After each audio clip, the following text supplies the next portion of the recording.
Praise the Lord. Aroma T വിയുടെ എല്ലാ മാന്യ പ്രേക്ഷകർക്കും വേഗം വരുന്ന കർത്താവായ യേശു ക്രിസ്തുവിൻ്റെ നാമത്തിൽ വന്ദനത്തെയും സ്വാഗതത്തെയും അറിയിക്കുന്നു. ഇന്ന് നമ്മോടൊപ്പം അനുഗ്രഹിക്കപ്പെട്ട ജീവിതാനുഭവവും ദൈവം നടത്തിയ അത്ഭുതകരമായ വഴികളെയും കുറിച്ച് പങ്കുവയ്ക്കുന്നതിന് നമ്മുടെ ക്ഷണം സ്വീകരിച്ച് നമ്മോടൊപ്പം ജോയിൻ ചെയ്തിരിക്കുന്നത് കർത്താവിൻ്റെ വിലപ്പെട്ട ദാസൻ പാസ്റ്റർ ബെഞ്ചമിൻ സാം അവറുകളാണ്.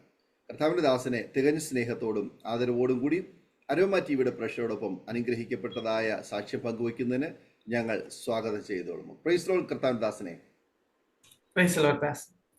കർത്താവിൻ്റെ ദാസനെ പ്രേക്ഷകരോടൊപ്പം പരിചയപ്പെടുത്തുന്നതിൽ ഞങ്ങൾക്ക് വളരെ സന്തോഷമുണ്ട്. ഒന്ന് പരിചയപ്പെടുത്താമോ? എവിടെ നിന്നാണ് ജോയിൻ ചെയ്തിരിക്കുന്നത്? കുടുംബാംഗങ്ങളെ ഒരു വാക്കിൽ പരിചയപ്പെടുത്താമോ? എൻ്റെ പേര് ബെഞ്ചമിൻ എന്നാണ്. പറഞ്ഞതുപോലെ ഞാൻ ജോയിൻ ചെയ്തിരിക്കുന്നത് മൂവാറ്റുപുഴയിൽ നിന്നാണ്. എനിക്ക് ഭാര്യയും ഒരു കുഞ്ഞുമുണ്ട്. മോളാണ്. എൻ്റെ ഭാര്യയുടെ പേര് മഹിമ, കുഞ്ഞിന്റെ പേര് ആവ്യ എന്നാണ്. അമ്മയും ഒരു സഹോദരനുമുണ്ട്, ഇളയ സഹോദരനുമുണ്ട്. ഞങ്ങൾ ഒരുമിച്ച് മൂവാറ്റുപുഴയിൽ താമസിക്കുന്നു. കർത്താവിന്റെ പേര് ചെയ്യുന്നു. ആമേൻ. കർത്താവിൻ്റെ ദാസനെ പരിചയപ്പെടുത്തിയതിൽ വളരെ സന്തോഷമുണ്ട്. കർത്താവ് അനുഗ്രഹിക്കട്ടെ. തുടർന്ന് അരോമ ടി വിയുടെ പ്രേക്ഷകരോടൊപ്പം പങ്കുവയ്ക്കുവാൻ ആഗ്രഹിക്കുന്ന ജീവിതാനുഭവങ്ങൾ, ബാല്യം മുതൽ ഇങ്ങോട്ടുള്ളതായ കാര്യങ്ങൾ ദൈവനാമ മഹത്വത്തിന് വേണ്ടി പങ്കുവയ്ക്കാം. പ്രത്യേക കർത്താവുമായി ബന്ധപ്പെട്ട് വിളിച്ച് വേർതിരിക്കപ്പെട്ടതായ രക്ഷയുടെ അനുഭവത്തിലേക്ക് വരുവാൻ മുഖാന്തരമായ സാഹചര്യങ്ങൾ പങ്കുവയ്ക്കാൻ കർത്താവ് സഹായിക്കും. സംസാരിച്ചു.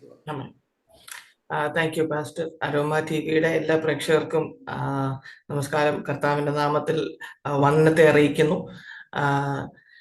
നിങ്ങളോടൊപ്പം ഇന്ന് ഈ അനുഭവങ്ങൾ പങ്കുവെക്കാൻ ദൈവം തരുന്ന അവസരങ്ങൾക്ക് നന്ദി. അരോമ ടി വിയെ സംബന്ധിച്ചിടത്തോളം ഒരു പ്രത്യേക വിഭാഗത്തിലുള്ള ആളുകൾ മാത്രമല്ല, എല്ലാ വിഭാഗത്തിൽപ്പെട്ട ആളുകളും ഈ യൂട്യൂബ് ചാനലിലൂടെ ജീവിതാനുഭവങ്ങൾ പങ്കുവെക്കുന്നത് കേൾക്കുന്നു, അനുഗ്രഹിക്കപ്പെടുന്നു.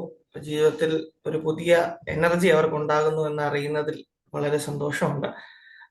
എന്നെ അരോമ ടി വിയിലേക്ക് പരിചയപ്പെടുത്തുന്നത് എൻ്റെ വൈഫിന്റെ മദറാണ്. അമ്മ ഓർക്കുന്നു. ബാല്യം മുതൽ കർത്താവിനെ അറിഞ്ഞ് ജീവിക്കാൻ ദൈവം എനിക്കൊരു അവസരം തന്നു. ഞാൻ കർത്താവിനെ കണ്ടുമുട്ടുന്ന അതിൻ്റെ കാര്യം പറയുകയാണെങ്കിൽ, അതിൻ്റെ അനുഭവം വിശദീകരിക്കുകയാണെങ്കിൽ, അതിനകത്ത് ഏറ്റവും പ്രധാനപ്പെട്ട പങ്ക് വഹിച്ചത് എൻ്റെ അപ്പച്ചനാണ്. എൻ്റെ അപ്പച്ചൻ ഏകദേശം 40 വർഷത്തോളം വിശ്വസ്തയോടെ കഴിഞ്ഞ തലമുറയിൽ കർത്താവിനെ സേവിച്ച ഒരു ദൈവദാസനായിരുന്നു. അദ്ദേഹത്തിന്റെ പേര് EM ജോർജ് എന്നാണ്. പാസ്റ്റർ EM ജോർജ്, മിന്നൽ ജോർജ് ചായൻ എന്നൊക്കെ പറഞ്ഞാൽ പഴയ തലമുറയിൽപ്പെട്ട ആളുകൾ അധികവും അറിയും. ഞാൻ പല സ്ഥലത്തും എൻ്റെ സാക്ഷ്യം പറഞ്ഞപ്പോൾ അപ്പച്ചനെ അറിയാവുന്ന പലരും എന്നെ കോണ്ടാക്ട് ചെയ്തു. എനിക്ക് അപ്പോൾ വളരെ സന്തോഷം തോന്നി. പിതാക്കന്മാർ വിശ്വസ്തയോടെ ദൈവത്തെ സേവിച്ചത് ദൈവം നമുക്ക് നീതിയായി കണക്കിട്ടു എന്നുള്ളത് വളരെ സന്തോഷം ഉളവാക്കുന്ന കാര്യമാണ്.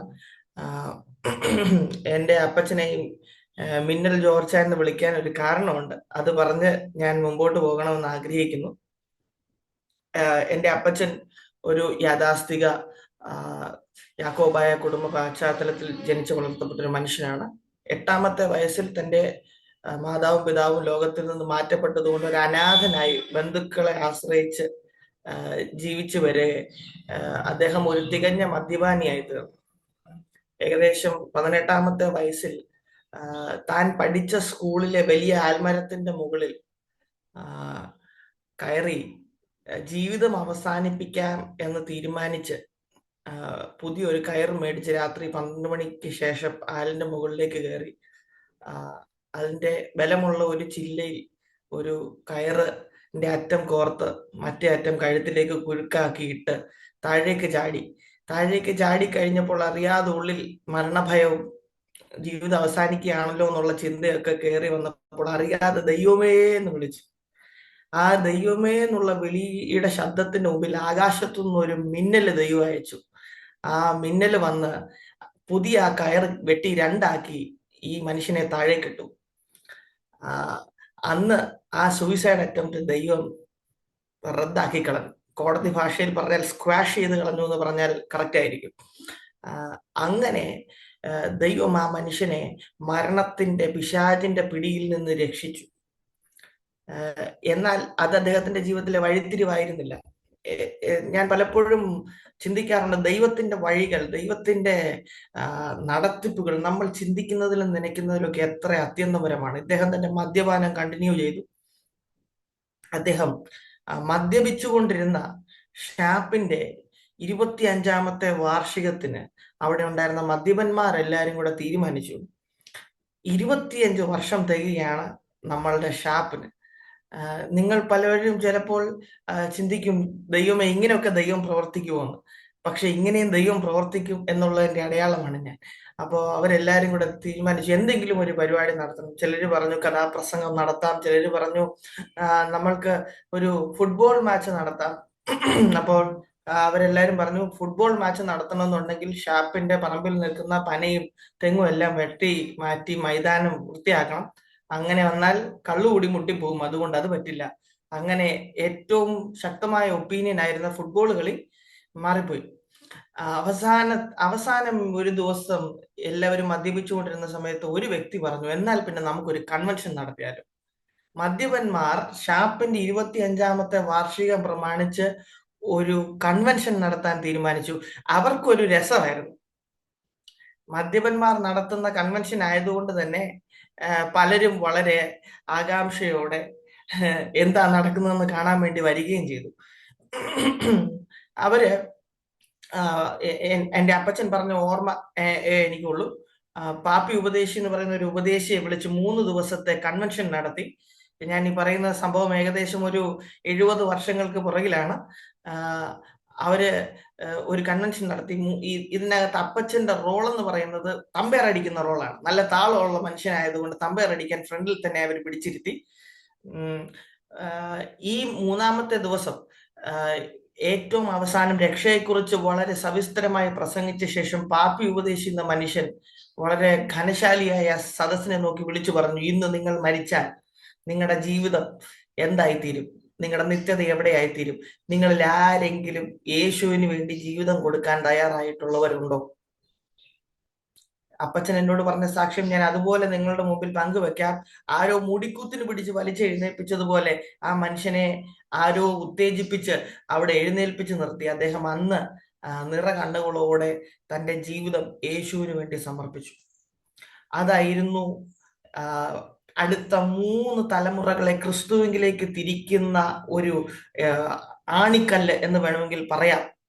എന്നുള്ള രീതിയിൽ ദൈവം അന്ന് ആ മദ്യപന്മാർ നടത്തിയ കൺവെൻഷനകത്ത് പാപ്പി ഉപദേശിയുടെ വാക്കുകളിലൂടെ എൻ്റെ അപ്പച്ചനെ രക്ഷയിലേക്ക് കൊണ്ടുവന്നു. ഈ കാര്യങ്ങളൊന്നും നമുക്കറിയില്ല, ഞങ്ങൾക്ക് ആർക്കും അറിയില്ല. അപ്പച്ചന്റെ വിവാഹത്തിന് ശേഷം അമ്മച്ചിയോട് പോലും ഈ കാര്യങ്ങൾ പറഞ്ഞില്ല. ഇത് എങ്ങനെയാണ് പുറം ലോകം അറിഞ്ഞത് എന്നുള്ളതും വളരെ ഇൻട്രസ്റ്റിംഗ് ആയിട്ടുള്ള ഒരു കാര്യമാണ്. അതും കൂടെ ഒന്ന് പറയാമെന്ന് ചിന്തിക്കുന്നു. ഏകദേശം വിവാഹത്തിന് ശേഷം അവർക്ക് തലമുറകളുണ്ടായി. അവർ വിവാഹശേഷം കർത്താവിലേക്ക് വന്നു. അങ്ങനെ കുടുംബമായിട്ട് വരാൻ ദൈവം ഒരു അവസരം കൊടുത്തു. അങ്ങനെ ഈ തലമുറകൾ ജനിച്ചു. മൂത്ത തലമുറ ഒരു പെൺ പൈതലായിരുന്നു. ആ പെൺ പൈതലിന് ഏകദേശം 6 വയസ്സ് പ്രായമുള്ളപ്പോൾ പ്രവചനാത്മാവിന്റെ വരത്താൽ പരിശുദ്ധാത്മാവ് കുഞ്ഞിനെ നിറച്ചു. പ്രാർത്ഥന വീട്ടിൽ നടന്നുകൊണ്ടിരിക്കുമ്പോൾ പ്രവചനവരം ലഭിച്ച കുഞ്ഞ് ആദ്യം പ്രവചിക്കുന്നത് പിതാവിനോടാണ്. ആദ്യത്തെ പ്രവചനം ഇതായിരുന്നു, മകനെ, നീ മരത്തിന്മേൽ തൂങ്ങി ആടിയപ്പോൾ ഞാൻ എൻ്റെ ദൂതനെ അയച്ച് നിന്നെ വിടുവിച്ചില്ലായിരുന്നെങ്കിൽ നിന്റെ അസ്ഥികളിൽ ഇപ്പോൾ പുഴു നൊരയ്ക്കുമായിരുന്നു. 6 വയസ്സുള്ള ഒരു കുഞ്ഞെ ഇത്രയും കട്ടിയുള്ള വാക്കുകൾ പറയുന്നത് എനിക്ക് ചിന്തിക്കാൻ പോലും പറ്റുന്നില്ല. പക്ഷെ ഈ ദൂത് രഹസ്യമായി ഒളിപ്പിച്ചു വെച്ചിരുന്ന, ജീവിത സഖിയോട് പോലും പറയാതെ മാറ്റി വെച്ചിരുന്ന ഈ സത്യം പരിശുദ്ധാത്മാവ് വെളിപ്പെടുത്തിയപ്പോഴാണ് ഇങ്ങനെ ഒരു ദൈവിക ഇടപെടൽ ഇതിന്റെ പുറകിലുണ്ടായിരുന്നു എന്ന് പലരും മനസ്സിലാക്കിയത്. അങ്ങനെ ഈ സാക്ഷ്യം ഞങ്ങളിലേക്കും കൈമാറി വന്നു. അതുകൊണ്ട് അപ്പച്ചനെ നടത്തിയ ദൈവം ഞങ്ങളെ നടത്തും എന്നുള്ളൊരു ബോധ്യത ചെറുപ്രായത്തിലെ തന്നെ ലഭിക്കാനിടയായി തീർന്നു. വളരെ വളരെ കർക്കശശാലിയും കൃത്യനിഷ്ഠമുള്ള ഒരു മനുഷ്യനായിരുന്നു എൻ്റെ അപ്പച്ചൻ. ഞാൻ പലപ്പോഴും കംപ്ലൈന്റ് പറഞ്ഞിട്ടുണ്ട്, അപ്പച്ചൻ ഇങ്ങനെ പ്രാർത്ഥിക്കുന്നത് കൊണ്ട് എനിക്ക് അപ്പച്ചനോട് മിണ്ടാൻ പോലും സമയം കിട്ടുന്നില്ല. അപ്പൊ അപ്പച്ചൻ എന്നോട് പറയുന്നു, ഞാൻ ഇന്ന് പ്രാർത്ഥിക്കുന്ന പ്രാർത്ഥനയൊക്കെ സ്വർഗത്തിൽ ഞാൻ നിന്റെ പേരിൽ ഇടുന്ന ഫിക്സഡ് ഡെപ്പോസിറ്റ് ആണെന്ന്. അന്ന് മനസ്സിലായില്ല, പക്ഷെ ഇന്ന് ശരിക്കും മനസ്സിലാകുന്നു.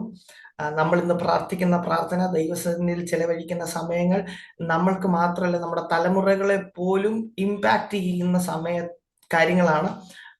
ഒരു എമർജൻസി ഫണ്ട് പോലെയാണ്. ഏത് സമയത്തും അതിധൈര്യത്തോടെ കൃപാസനത്തിലേക്ക് അടുത്ത് ചെല്ലുമ്പോൾ സ്വർഗം നോക്കുന്ന ചില കാര്യങ്ങളിൽ ഒന്നാണ് നമ്മൾ ദൈവസന്നിധി ചെലവഴിച്ച സമയവും നമ്മൾ ദൈവത്തിന് വേണ്ടി ചെയ്ത കാര്യങ്ങളും. വേഗത്തിൽ ഞാൻ മുമ്പോട്ട് പോകട്ടെ. അങ്ങനെ ജീവിതം മുമ്പോട്ട് പോവുകയായിരുന്നു. അപ്പൊ ഞാൻ കൊച്ചിലെ അപ്പച്ചന്റെ കൂടെ ആയിരുന്നു മിക്കവാറും സമയം ചെലവഴിക്കുന്നത്. കിട്ടുന്ന സമയം എല്ലാം കർത്താവിനെ കുറിച്ച് പറയും. കർത്താവിനെ ക്രൂശിച്ച കാര്യമൊക്കെ അപ്പച്ചൻ ഇങ്ങനെ വിസ്തരിച്ച് കാണിക്കും. എന്റെ കൈ പിടിച്ചു വെച്ചിട്ട് അപ്പച്ചന്റെ കൈ ഒരാണി എന്ന് സങ്കല്പിച്ച് യേശുവിന്റെ കയ്യിലേക്ക് റോമൻ പടയാളികൾ, എനിക്ക് മനസ്സിലാകുന്ന ഭാഷയിൽ പറയുകയാണ്, റോമൻ പടയാളികൾ ഡിൻ ഡിൻ എന്ന് പറഞ്ഞ ആണി അടിക്കും. എന്നിട്ട് എന്റെ കയ്യിൽ ആണി അടിക്കുന്നത് പോലെ കാണിക്കും. അപ്പോൾ എന്റെ ഉള്ളിൽ കർത്താവിനോടുള്ള സ്നേഹം ഇങ്ങനെ വർദ്ധിച്ചു വരും. ഞാൻ അയ്യോ എന്റെ യേശുവിനെ ക്രൂശിച്ചല്ലോ എന്ന് പറഞ്ഞ് വലിയ വായിൽ നിലവിളിക്കും, കരയും. അത് അത് അപ്പച്ചന് എന്റെ കൂടെ കരയും. അപ്പൊ ഞങ്ങൾ ഒരുമിച്ച് ചെലവഴിക്കുന്ന സമയങ്ങൾ മുഴുവൻ കർത്താവിനെ കുറിച്ച് പറയാനും കർത്താവിന്റെ സ്നേഹം ഉള്ളിൽ പകർന്നു തരാനും ഒക്കെ വന്യ പിതാവിനെ ദൈവം ഉപയോഗിച്ചു. അതെന്റെ ജീവിതത്തിൽ വലിയ വഴിത്തിരിവായിരുന്നു. ജീവിതത്തിൽ എത്ര കഠിനമായ സാഹചര്യങ്ങൾ വന്നാലും കർത്താവ് സ്നേഹിക്കുന്നു എന്നുള്ള ബോധ്യത എൻ്റെ ഉള്ളിൽ എപ്പോഴും നിറഞ്ഞു നിന്നിരുന്നു. അതിനുള്ള ഒരു പ്രധാന കാരണം ഇതാണ്. എന്നെ നടത്തിയ അപ്പച്ചനെ ഞാൻ ഓർക്കുന്നു. അദ്ദേഹത്തിലൂടെ ഒരു ആത്മീക പൈതൃകത്തിൽ നടത്തപ്പെടാൻ ദൈവം സഹായിച്ചതിന് ദൈവത്തിന് നന്ദി പറയുന്നു. ഞാനൊരു ബിലോ ആവറേജ് സ്റ്റുഡൻ്റ് ആയിരുന്നു പഠന സമയങ്ങളിലെല്ലാം. എനിക്ക് ഡിസ്ലെക്സിയ എന്നുള്ള പഠന വൈകല്യം, 75% ഡിസ്ലെക്സിയ എന്നുള്ള പഠന വൈകല്യം ഉണ്ടായിരുന്നു. ഫോർ എക്സാമ്പിൾ, ഞാൻ വാട്ടർ ഇതുപോലെയുള്ള ചെറിയ ചെറിയ സ്പെല്ലിങ്ങുകൾ പോലും തെറ്റിക്കുമായിരുന്നു. എനിക്ക് ഫോട്ടോഗ്രാഫിക് മെമ്മറി പോലത്തെ മെമ്മറിയാണ്. ഞാൻ എഴുതിയിരിക്കുന്നതല്ല, എൻ്റെ ഉള്ളിൽ ഒരു സ്പെല്ലിങ് ഫീഡ് ചെയ്ത് വെച്ചിട്ടുണ്ടാവും. അതായിരിക്കും ഞാൻ ഉത്തരക്കടലാസിൽ കാണുന്നത്. ഞാൻ എത്ര തവണ വായിച്ചു നോക്കിയാലും ഞാൻ തെറ്റ് എഴുതിയിരിക്കുന്നത് എന്താണെന്ന് എനിക്ക് കണ്ടുപിടിക്കാൻ പറ്റില്ല. അങ്ങനെ ഒരു പഠന വൈകല്യം ബാധിച്ച ഒരു വ്യക്തിയായിരുന്നു ഞാൻ. 10ാം ക്ലാസ്സിൽ ഞാൻ കണക്കിന്റെ പരീക്ഷയ്ക്ക് ഏകദേശം 9 തവണ, മോഡൽ എക്സാം ഉൾപ്പെടെ 9 പരീക്ഷ സ്കൂളിൽ ഇട്ടു. 9 തവണ ഞാൻ ഫെയിലായി. അപ്പോൾ ഞങ്ങളുടെ സ്കൂളിലെ ഫസ്റ്റ് ബാച്ച് എന്ന് പറയുന്നത് ഞങ്ങളാണ് 10ാം ക്ലാസ്സിൽ. അപ്പൊ എൻ്റെ മമ്മി ആ സ്കൂളിലെ ടീച്ചറാണ്. പലപ്പോഴും എൻ്റെ മാതാവ് എന്നെ കുറിച്ച് ഓർത്ത് കരഞ്ഞിട്ടുണ്ട്. കാരണം ഒരു നേരം പോക്കും ഇല്ലാതിരിക്കുന്ന സമയത്ത് ഈ ടീച്ചർമാർ എൻ്റെ ആൻസർ പേപ്പർ എടുത്ത് വായിക്കും. ഒരു ഭയങ്കര രസമാണ് എൻ്റെ ആൻസർ പേപ്പർ വായിക്കാൻ. ഈ അക്ഷരത്തെറ്റും ഞാൻ എഴുതി വെച്ചിരിക്കുന്ന മണ്ടത്തരങ്ങളൊക്കെ വായിക്കുമ്പോൾ ഒരു സന്തോഷം. അവരെ കുറ്റം പറയുമല്ല, അവരെല്ലാം ഞാൻ നന്ദിയോട് ഓർക്കുന്നു. എനിക്ക് വേണ്ടി ഒരുപാട് അധ്വാനിച്ചിട്ടുണ്ട് അവര്. പക്ഷെ എന്നാൽ പോലും ഇതൊക്കെ വായിച്ച് കേൾക്കുമ്പോൾ എൻ്റെ അമ്മയ്ക്ക് വളരെ വേദനയാണ്. അപ്പോൾ പക്ഷെ എൻ്റെ ഉള്ളിൽ അന്നേരം ഭയങ്കര ആഗ്രഹമാണ്, പ്രിയ ദൈവമക്കളെ, കർത്താവിന്റെ വേല ചെയ്യണം. നിങ്ങളൊക്കെ കോമ്പസിഷൻ എഴുതിയിട്ടുണ്ടാവും. 2ാം ക്ലാസ്സിൽ പഠിക്കുമ്പോൾ മൈ സെൽഫ് എന്ന് പറഞ്ഞൊരു കോമ്പസിഷൻ ഉണ്ട്. എൻ്റെ ടീച്ചർ അതിന്റെ അവസാനം when you grow you want to become എന്ന് എഴുതിയിട്ട് നമുക്ക് എഴുതാനായിട്ട് സ്ഥലം ഇട്ടിരുന്നു. ഞാനിവിടെ പാസ്റ്റർ എന്ന് എഴുതി. ഈ കോമ്പസിഷൻ എഴുതിയ നോട്ട്ബുക്ക് നേരെ സ്റ്റാഫ് റൂമിലേക്ക് ചെന്നു. അപ്പോൾ എന്നെ ഇംഗ്ലീഷ് പഠിപ്പിക്കുന്ന ടീച്ചർ എൻ്റെ മമ്മി എടുത്ത് പറഞ്ഞു, ടീച്ചറിന്റെ മോൻ പാസ്റ്റർ എന്നാണ് എഴുതിയിരിക്കുന്നത് എന്ന് പറഞ്ഞു. മമ്മിയെ പറഞ്ഞ ആ ബുക്കിംഗ് തരാൻ പറഞ്ഞു. മമ്മി റബ്ബർ വെച്ച് തുടച്ച് അവിടെ ഡോക്ടർ എന്ന് എഴുതി. ഞാൻ എൻ്റെ കറക്ഷൻ ചെയ്ത് കിട്ടിയപ്പോൾ എന്താ ഡോക്ടർ എന്ന് എഴുതിയിരിക്കുന്നു. ഞാൻ വായിച്ചിട്ട് വീണ്ടും പാസ്റ്റർ എന്ന് എഴുതി. 2-3 തവണ മമ്മി വായിച്ച് ഡോക്ടർ എന്ന് എഴുതി. അവസാനം ഞാൻ പാസ്റ്റർ എന്ന് എഴുതി കഴിയുമ്പോൾ മമ്മിക്ക് മനസ്സിലായി ഇനിയും തിരുത്തിയിട്ട് കാര്യമില്ല. നമ്മളെ ദൈവം വിളിച്ചിരിക്കുന്ന വിളിയിൽ നിന്ന് നമ്മൾ മാറണമെന്ന് നമ്മൾ വിചാരിച്ചാൽ പോലും നമുക്ക് സാധിക്കത്തില്ല. ദൈവം നമ്മളെ അതിലേക്ക് കൊണ്ടുവരും. നിങ്ങൾ നഷ്ടപ്പെടാതിരിക്കാൻ എന്നെ കേൾക്കുന്ന പ്രിയപ്പെട്ടവരെ, നിങ്ങൾ ഏത് ജാതി, ഏത് മതസ്ഥർ, ഏത് വിഭാഗത്തിൽപ്പെട്ടവരാണെന്നുള്ളത് വിഷയമല്ല. യേശു നിങ്ങളെ സ്നേഹിക്കുന്നു. നിങ്ങൾ നഷ്ടപ്പെടാതിരിക്കാൻ എന്ത് ചെയ്യണമെങ്കിലും അതെല്ലാം കർത്താവ് ചെയ്യും. നിങ്ങളെ തേടി എത്ര അഗാധതയിൽ വരണമെങ്കിൽ പോലും കർത്താവ് നിങ്ങളുടെ അടുത്തേക്ക് വരും. അങ്ങനെ 10ാം ക്ലാസ്സിന്റെ പരീക്ഷയുടെ സമയത്തി ഞാൻ ഒരു ദിവസം ചിന്തിക്കുകയാണ്, കർത്താവെ ഞാൻ ഫെയിലിയർ ആയി പോകും. ഒരു സാധ്യത എനിക്കില്ല. എനിക്ക് ഒന്നാമത് പഠന വൈകല്യമുണ്ട്. മാത്സിന് ഞാൻ ജയിച്ചിട്ടില്ല. എൻ്റെ മമ്മി എൻ്റെ സ്കൂളിലെ ടീച്ചർ ആയതുകൊണ്ട് തന്നെ മമ്മി വളരെ പ്രഷർ ചെലുത്തി. ആ സ്കൂളുകാർ എന്നെ 10ാം ക്ലാസ്സിന്റെ പരീക്ഷ എഴുതാനായിട്ട് അനുവദിച്ചു. അവർക്കൊരു പ്രതീക്ഷ ഉണ്ടായിരുന്നില്ല. പക്ഷേ ഞാൻ ഒരു 10ാം ക്ലാസ്സിന്റെ പരീക്ഷ എഴുതുന്ന സമയത്ത് കണക്ക് പരീക്ഷയുടെ തലേദിവസം രാത്രിയിൽ സംഭവിച്ച കാര്യം ഇതാണ്. ഞാൻ വീടിന്റെ വാതിക്കൽ ഇരുന്ന് പഠനം നടത്തിക്കൊണ്ടിരിക്കുകയാണ്. പെട്ടെന്ന് ഞാൻ നോക്കിയപ്പോൾ മറ്റൊരു വിഭാഗത്തിൽപ്പെട്ട ആളുകൾ അവരുടെ സങ്കല്പത്തിൽപ്പെട്ട ആ ഒരു കാര്യങ്ങളൊക്കെ തോളിൽ വെച്ചുകൊണ്ട് വരുന്നു. ഞാൻ എൻ്റെ പഠനം കണ്ടിന്യൂ ചെയ്തുകൊണ്ടേയിരുന്നു.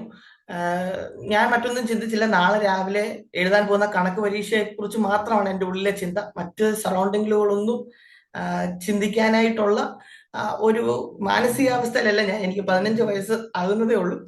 ഞാൻ പഠനം തുടർന്നുകൊണ്ടേയിരുന്നു. ഞാൻ നോക്കിയപ്പോൾ പെട്ടെന്ന് എൻ്റെ വീടിന്റെ വാതിക്കൽ നിന്ന് ആരോ എന്നെ അസഭ്യം പറയുന്നു. ഞാൻ പെട്ടെന്ന് തിരിഞ്ഞു നോക്കിയപ്പോൾ ഞാൻ അവിടെ ഇരുന്ന രീതി അവർക്ക് ഇഷ്ടപ്പെട്ടില്ല. അവരവരുടെ ദൈവത്തിന്റെ നാമം ചൊല്ലി എന്നെ ശപിക്കാനും നിന്റെ പഠനം ഇല്ലാതെയായി, നീ നശിച്ചു പോകുമെന്നുള്ള രീതിയിലൊക്കെ എന്നോട് സംസാരിച്ചു. ഞാൻ മനസ്സിൽ വിചാരിച്ചു, കർത്താവ്, ഒന്നാമത് ഞാൻ 9 തവണ തോറ്റിട്ടിരിക്കുകയാണ്. എല്ലാ പരീക്ഷയിലും ഫെയിൽ ആയിരിക്കുന്ന ഞാൻ എൻ്റെ മുമ്പിൽ ഇന്ന് കണക്കിന്റെ പരീക്ഷയുടെ തലേ ദിവസം രാത്രി തന്നെ ഇങ്ങനെ ഒരു വലിയ പരീക്ഷണം കൊണ്ടുവരണമായിരുന്നോ എന്ന് ഞാൻ ചിന്തിച്ചു. ഞാൻ എൻ്റെ ചർച്ചിലെ പാസ്റ്ററിനെ വിളിച്ചു. പാസ്റ്റർ പറഞ്ഞു, പുസ്തകം മടക്കി നീ പോയി കിടന്നുറങ്ങിക്കോ, ഇത്രയും ആയ സ്ഥിതിക്ക് ദൈവം നിന്റെ കാര്യം നോക്കിക്കോളും എന്ന് പറഞ്ഞു. ഇന്ന് എൻ്റെ വിദ്യാഭ്യാസത്തിന് ദൈവം യാതൊരു ഭംഗവും വരുത്തിയിട്ടില്ല. 10ാം ക്ലാസ്സിലെ പരീക്ഷയ്ക്ക് ശേഷം ഞാൻ സ്നാനപ്പെട്ടതിന് ശേഷം എൻ്റെ വിദ്യാഭ്യാസത്തിൽ ഞാൻ തിരിഞ്ഞു നോക്കേണ്ടി വന്നിട്ടില്ല. ഇന്ന് ഞാൻ മാസ്റ്റേഴ്സ് കഴിഞ്ഞ് ഒരു കമ്പനിയിൽ ഒരു ഡിപ്പാർട്ട്മെന്റിന്റെ ഹെഡ് ഓഫ് ദി ഡിപ്പാർട്ട്മെന്റ് ആയിട്ട് വർക്ക് ചെയ്യുമ്പോൾ എനിക്ക് തീർച്ചയായിട്ടും പറയാൻ സാധിക്കുന്ന ഒരു കാര്യമേ ഉള്ളൂ: ദൈവത്തിൽ ആശ്രയിച്ചാൽ കർത്താവിന് നമ്മുടെ വിദ്യാഭ്യാസത്തെ, നമ്മുടെ ബുദ്ധിയെ, നമ്മുടെ ലിമിറ്റേഷനുകളെ ദൈവത്തിന് ബ്രേക്ക് ചെയ്യാൻ സാധിക്കും. ആമേൻ. എനിക്ക് ഏറ്റവും പ്രയാസം ഉണ്ടായിരുന്നത് ഏതെങ്കിലും ഒരു ലാംഗ്വേജ് എഴുതുന്നതാണ്. എൻ്റെ ബാച്ചിലേഴ്സ് BA ഇംഗ്ലീഷാണ്.